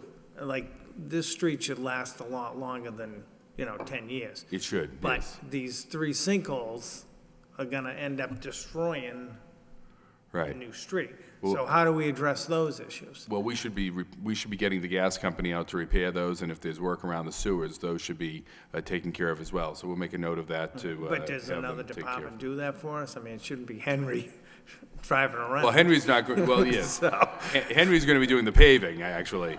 But no, it will be, the other departments should be following up on that. It should be coming out of engineering and streets. And, All right. And for all I know, they may already be in discussions with National Grid on those issues. We just don't want to be paving the streets, obvious, and then have 6 years, we have huge Correct. gaps and dips and, yeah. And again, that's been a problem that many communities have had. Lowell has certainly had that. It requires a good inspection, a proper protocol of how you fill those, take care of those cuts, but then on top of that, a process of inspecting to make sure that the work is in fact being done. And we're getting a better handle on that because it was lacking, but it's clearly there's much more work that needs to be done.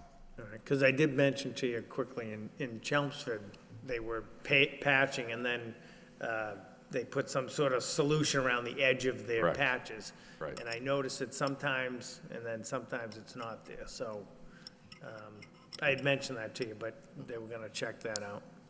So, thank you. Councilor Lori and then Councilor Kennedy. Thank you, Mr. Mayor. While you're out at Lou Street, I called Henry about a week ago for Glenwood Street, and Councilor Leahy lives there. I don't know if he wants to bring it up, but it's the same thing. It's the gas company, it's sinking. You get down, I think it's in the 20s. They were telling me one gentleman fell. It's probably a foot difference between, and it's when they ran the gas line, I guess, from Wentworth Ave out to...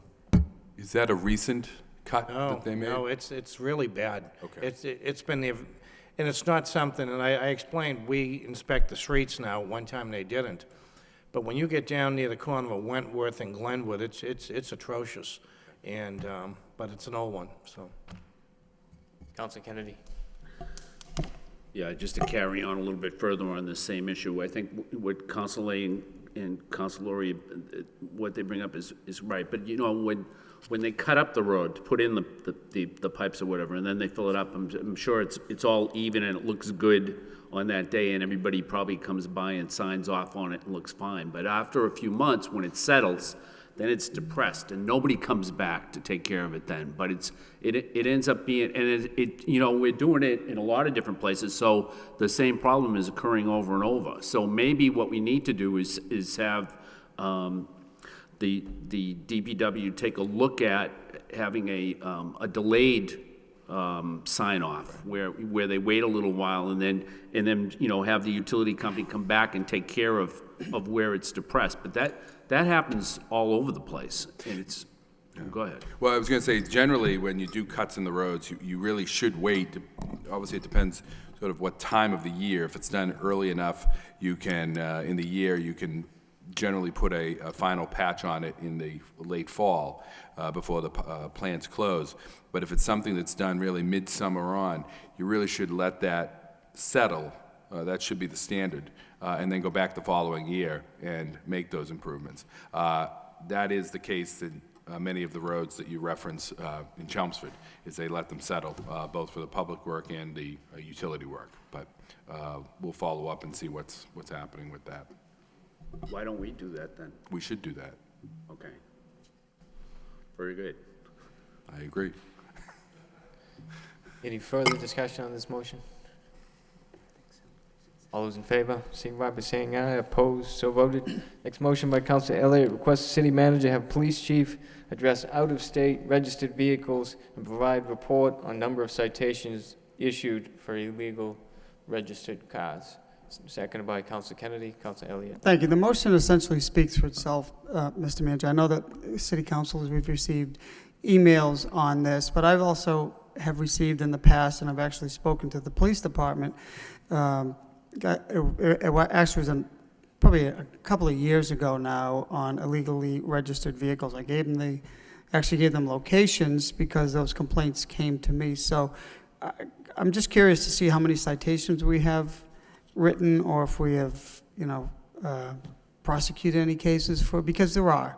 And I think there are a fair number in the city, and I don't think it's fair to, well, first of all, they should be registering so the city gets the excise tax, but it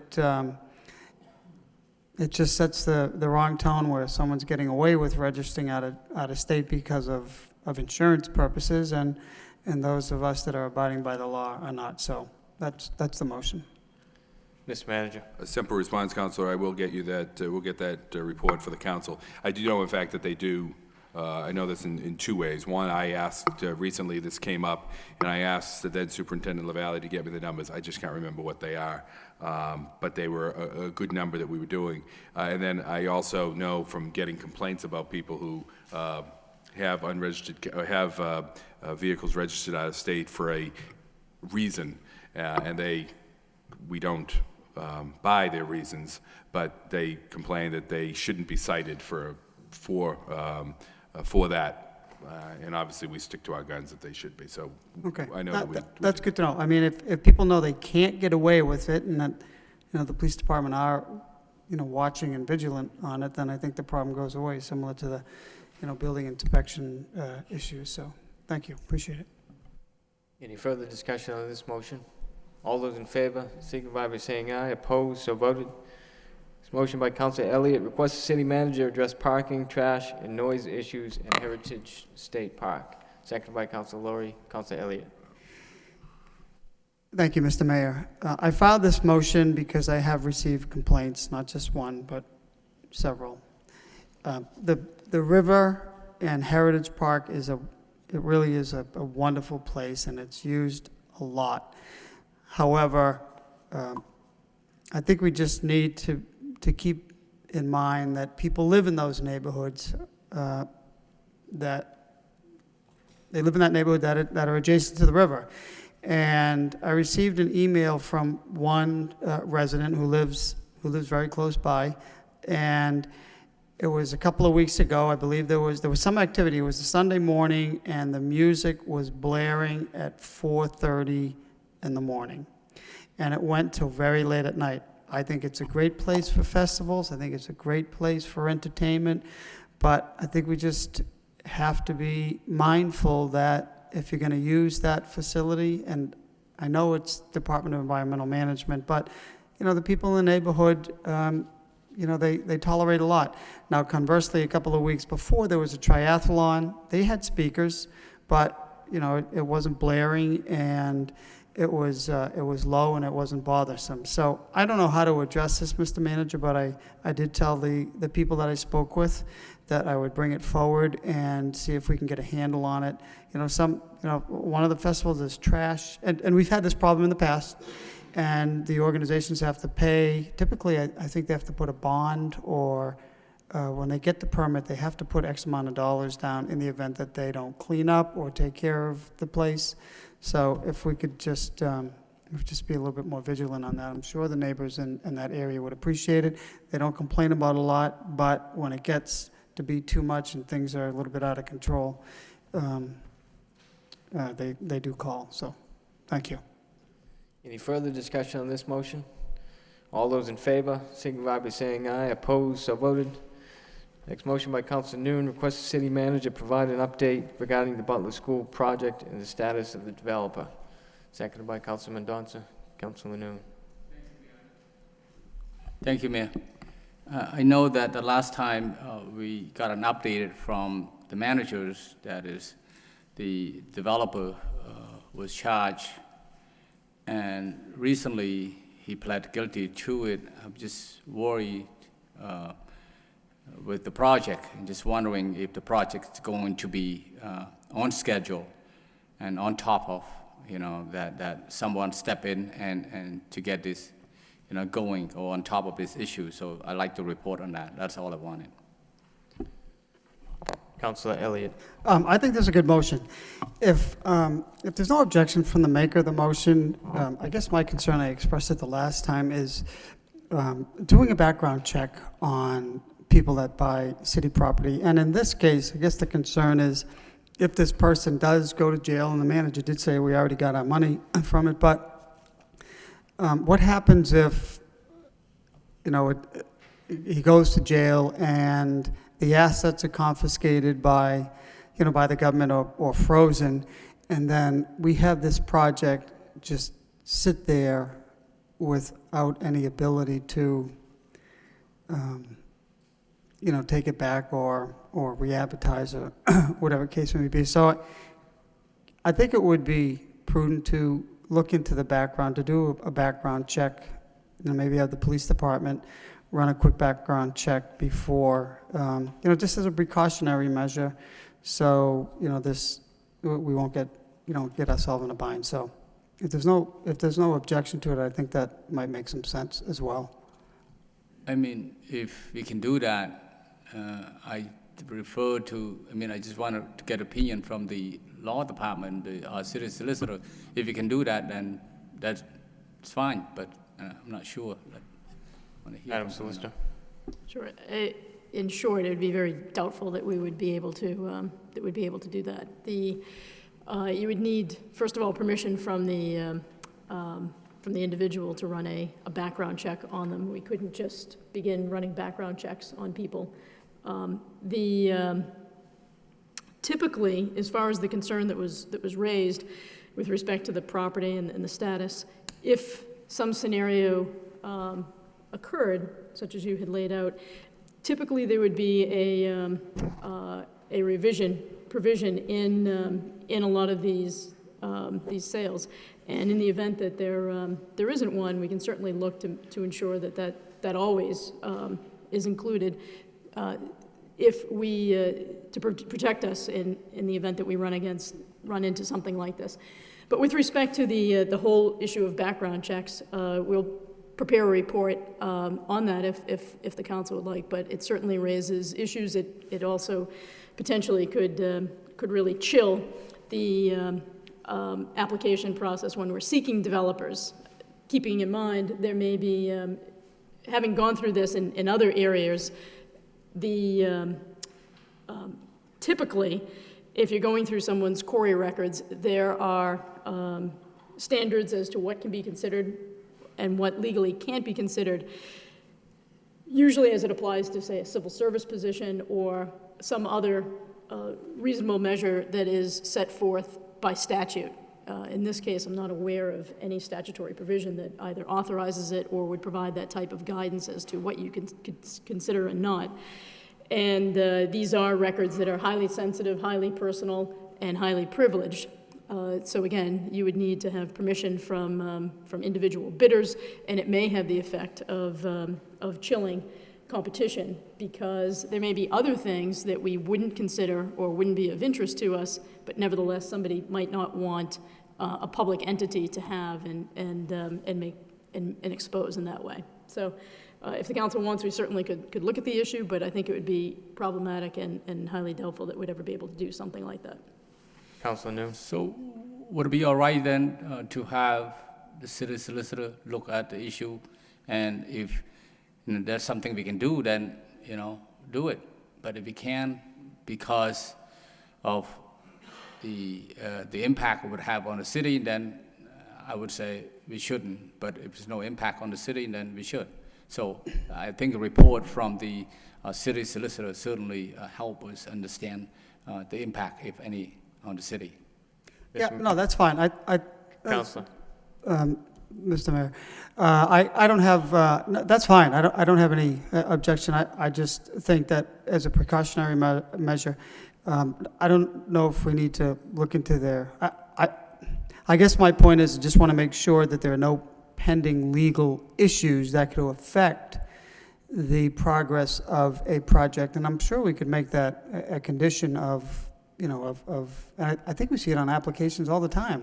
Is any pending legal issues on, that, and I think it's a good measure that we should look into. I'm not saying go do a quarry check or things like that, but if we can make that part of the report, I think that'd be good. Mr. Manager. We'll be happy to do that, and it's, I do think it's important to stress that in this particular case, this transfer of property was made back in January, and perhaps the individual knew that there was something going on, perhaps not, I don't know. I don't think any type of indictment or action was handed down until several months after that, so clearly we never would have known anything of this was going on at that time, so that the sale was made. So even a full background check would not have revealed anything really to us, but there are issues that I think we need to take a look at, and we'll be happy to get that report. Any further discussion on this motion? All those in favor, signify by saying aye. Opposed, so voted. Next motion by Councilor Kennedy. Next motion by Councilor Noon. Request the city manager have proper department repair the signal light pole at the corner of Westwood and School Street. Seconded by Councilor Mercia. Councilor Noon. Thank you, Mr. Mayor. Straightforward. The signal light pole is losing on the corner of School and Westwood, and maybe we can send some department that dealing with this is to take care of it. That's all. Thank you. Thank you. Any further discussion? All those in favor, signify by saying aye. Opposed, so voted. Next motion by Councilor Kennedy. Request the city manager provide city council with a semi-annual report pursuant to Chapter 844 of the Acts of 1975 regarding the status of the Central Business District. Seconded by Councilor Leahy. Councilor Kennedy. Thank you, Mr. Mayor. Just to refresh everybody, Chapter 844 of the Acts of 1975 is the legislation that created the LDFC. And as part of that legislation, the city manager is required to give a report twice a year, at least twice a year, I guess, on the state of the downtown. I think that although that's been largely ignored, the city manager did do that once last year. I think that the exercise is worthwhile. I think it's a good to stay on top of exactly what kind of progress or lack of progress is going on downtown, who is buying property and what they're doing with it.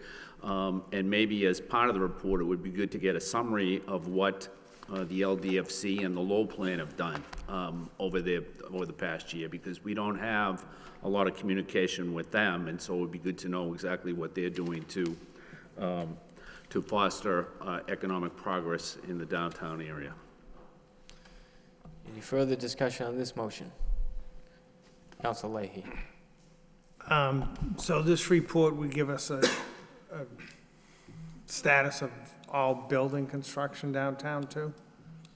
Well, it would be the manager's report, but there have been a lot of properties that have transferred ownership in the past couple of years, and I don't know that we know necessarily what everybody's going to be doing with the properties that they've purchased. We maybe know some of them, but I think there's others that are a question mark. But also, too, it's just a good idea to stay. I mean, the downtown is important to everybody in the city, and it's important because it's a major chunk of our commercial tax base. So however well the downtown does, that means the taxes can be low for residential taxpayers. So the downtown ends up being, and for a lot of other reasons, it's just real important. But this report would not just be on how the buildings are doing down there, but just an overview of just exactly what's going on downtown economically. No, I think that would be a good idea. Like the Sun building where we're having so much trouble with. Weren't they supposed to have that fire escape down by now? And there's nothing going on there. So this would have that stuff in the report then, right? We would try to put in everything that people were interested in. Okay. Well, just, I mean, we made that motion how many months ago, right? And they told us that they're working on getting a general contractor for that building. They were going to take down the fire escape, and again, nothing's happening. So, all right, this is a great motion. Thank you. Thank you. Any further discussion on this motion? All those in favor, signify by saying aye. Opposed? So voted. Next motion by Councilor Kennedy and Councilor Elliott. Refer the Lowell Police Department Fleet Report dated July 10, 2013 to Public Safety Subcommittee for clarification and study. Not requiring a second. Councilor Elliott, Councilor Kennedy. Do you want to go? Sure. We did receive a report, Mr. Manager, regarding, from the superintendent regarding this issue, but, excuse me, I was actually on I was asked some questions on a local show recently about the whereabouts of the 140 vehicles, and I don't know where they are, and I think it would be good. I personally don't know exactly where they are, but I thought we'd file a motion. Council Kennedy had filed the original motion, but if we could get a more in-depth analysis of where they are and what they're used for, it would make some sense. I would like to know where 140 vehicles are. I know the superintendent sort of, spoke to it a little bit, but I think it would be helpful to know where they are, where they are being deployed. Councilor Kennedy. Thank you, Mr. Mayor. My recollection is that the discussion initiated during the budget hearings, and that there was some discussion about the fleet and how large the fleet was, and the superintendent of police said that they would provide a report, which took a little while, and the report's not bad, but I don't think that the report, I think, doesn't answer all of the questions. And I think that besides myself and Councilor Elliott, probably any other councilor that's been on City Life in the morning has probably been asked the same question about the size of that fleet. And what is striking to me is that, my impression during the budget hearings was that there were a lot of old police cars, marked police cars, that were just being used for parts, and that they were just lying about someplace, and that was it. But if you look at the superintendent's report, over half the vehicles that are in that fleet are unmarked cars. They're not old police cruisers. And there's a certain portion of them that are seized vehicles that the police department then uses. But that's only maybe like 25. There's also, actually that's 24. There's 43 unmarked vehicles that from model years 1998 to 2012, and they're Fords and Chevys and SUVs and whatever. And I guess what I think of is, what I'd like to know is, how do we acquire all of those vehicles? If we didn't do them through seizure, then how do we get those cars, and what do we do with them? You know, to have half your fleet be unmarked vehicles is, it needs clarification. And so this motion would just send it to the subcommittee where the superintendent could meet and maybe provide that kind of clarification. And I guess the subcommittee is meeting in September anyway, so that's what the motion does. Any further discussion on this motion? All those in favor, signify by saying aye. Opposed? So voted. Next motion by Councilor Kennedy. Request the city manager consider holding an open house to inform and invite residents to join boards and commissions. Seconded by Councilor Noon. Councilor Kennedy. Thank you, Mr. Mayor. I'm not sure that we can get a lot of good ideas from the city of Lawrence, but if there's a good idea, we should just take it from wherever it comes. And I guess there's a big problem with filling boards and commissions down in Lawrence, to the extent that they're having an open house to try to fill those. Now, we don't have that because the manager and the city council has been diligent about filling those positions over the past year and a half. However, what does occur to me is that it would probably be worthwhile to try something like this, to see if we can build up the pool of people that would be interested. And so, you know, maybe it's not going to be worthwhile at all, but maybe it will. And so if it's a good idea, no matter where it comes, then it's something that we should. There's nothing wrong with imitating that. Any further discussion on this motion? All those in favor, signify by saying aye. Opposed? So voted.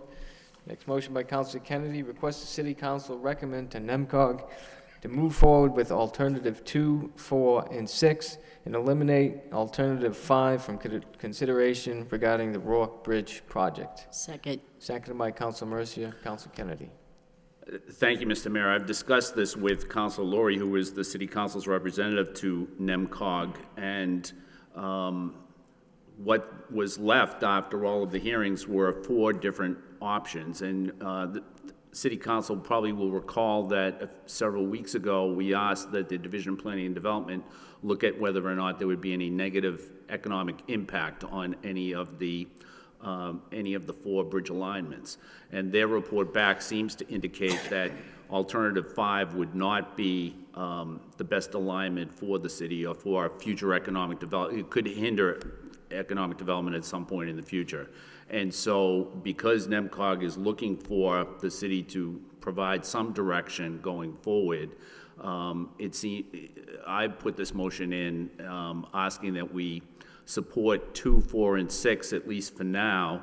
And then as an aside, I would also recommend that we get in touch with the delegation and try to see if they can secure funding for the next step for us. That's it. Councilor Laurie. Thank you.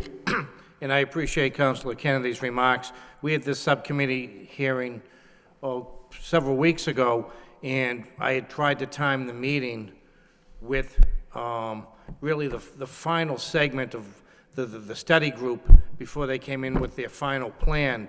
And this was supposed to be done in June or July, but we're just getting, I talked to NEMCOG, they're just getting the reports back now. MassDOT, probably a week ago or so, sent their recommendations in. And the reason why I really held this up was I didn't want to have a conflict with MassDOT, but they came back with absolutely no recommendations. I talked to Beverly Woods today. This is fine if this is what we want to proceed with. We won't be in conflict with anyone from the state, so this is fine right now. Any further discussion? Councilor Mercia. Thank you, Mr. Mayor. This number 5 alternative is the most expensive at $82.4 million. It takes in a longer span, and it's inferior to other alternatives. In construction cost, to mention that, park impact, wetland impact, economic development, total bridge length, it's just not right. And it is proper to eliminate number 5. Thank you. Any further discussion? Councilman Donza. Actually, I would be opposed to eliminating number 5, as I think it's the most flexible one into the future. It's like being back in 1980 and saying, no, we're not going to do a 4-lane bridge, we'll do a temporary 2-lane. And then that's what we have now. So they may not fund the option 5, but I still think in the long run, it's the best one for traffic movement along Pawtucket Boulevard and off the bridge. So I'd be opposed to eliminating number 5 right now. Further discussion? Council Mercy. Thank you, Mr. Mayor. I want to make it perfectly clear. The other alternatives, 2, 4, and 6, are going to be 4 lanes. So we're not going back to, in time, to 2-lane again, so. No, I didn't say that. Oh, you didn't? Well, for clarification, it's 4-lane no matter what. Any further discussion on the motion? Roll call? Councilman Donza. No. Council Mercia. Yes. Mayor Murphy. Yes. Council Nguyen. Yes. Council Elliott. Yes. Council Kennedy. Yes. Council Leahy. Council Laurie. Yes. Council Martin. No. 7 yeas, 2 noes. Next motion, Council Laurie requests the city mayor draft a letter to the governor from the council asking that he release the money designated for the city's towns, Massachusetts. Second. Seconded by Council Mercia. Councilor Laurie. Thank you, Mr. Mayor. Yeah, this is just asking if you would send a letter from yourself and the city council directly to the governor, asking him to release the funds. I talked to Mr. Moses during the week. Presently, they're holding up $935,000, I believe, in money coming to the city. Now, this is Chapter 90 money. We've talked about roads and bridges tonight, and this money would be earmarked into those areas. Not only are we not getting the money right now to do the roads, but by the time we get the money, we go out to bid. We're going to be doing this in October and November, and the citizens of this city are going to be screaming, why didn't you do this during the summer when there were no school buses running? So I'm just asking that if you could draft the letter. I don't want to wait till the next meeting to have it signed by anyone. I talked to the members of the delegation, State Rep Dave Nangle and Tom Golden. They're behind this 100%. I talked to State Senator Eileen Donahue. She supports it.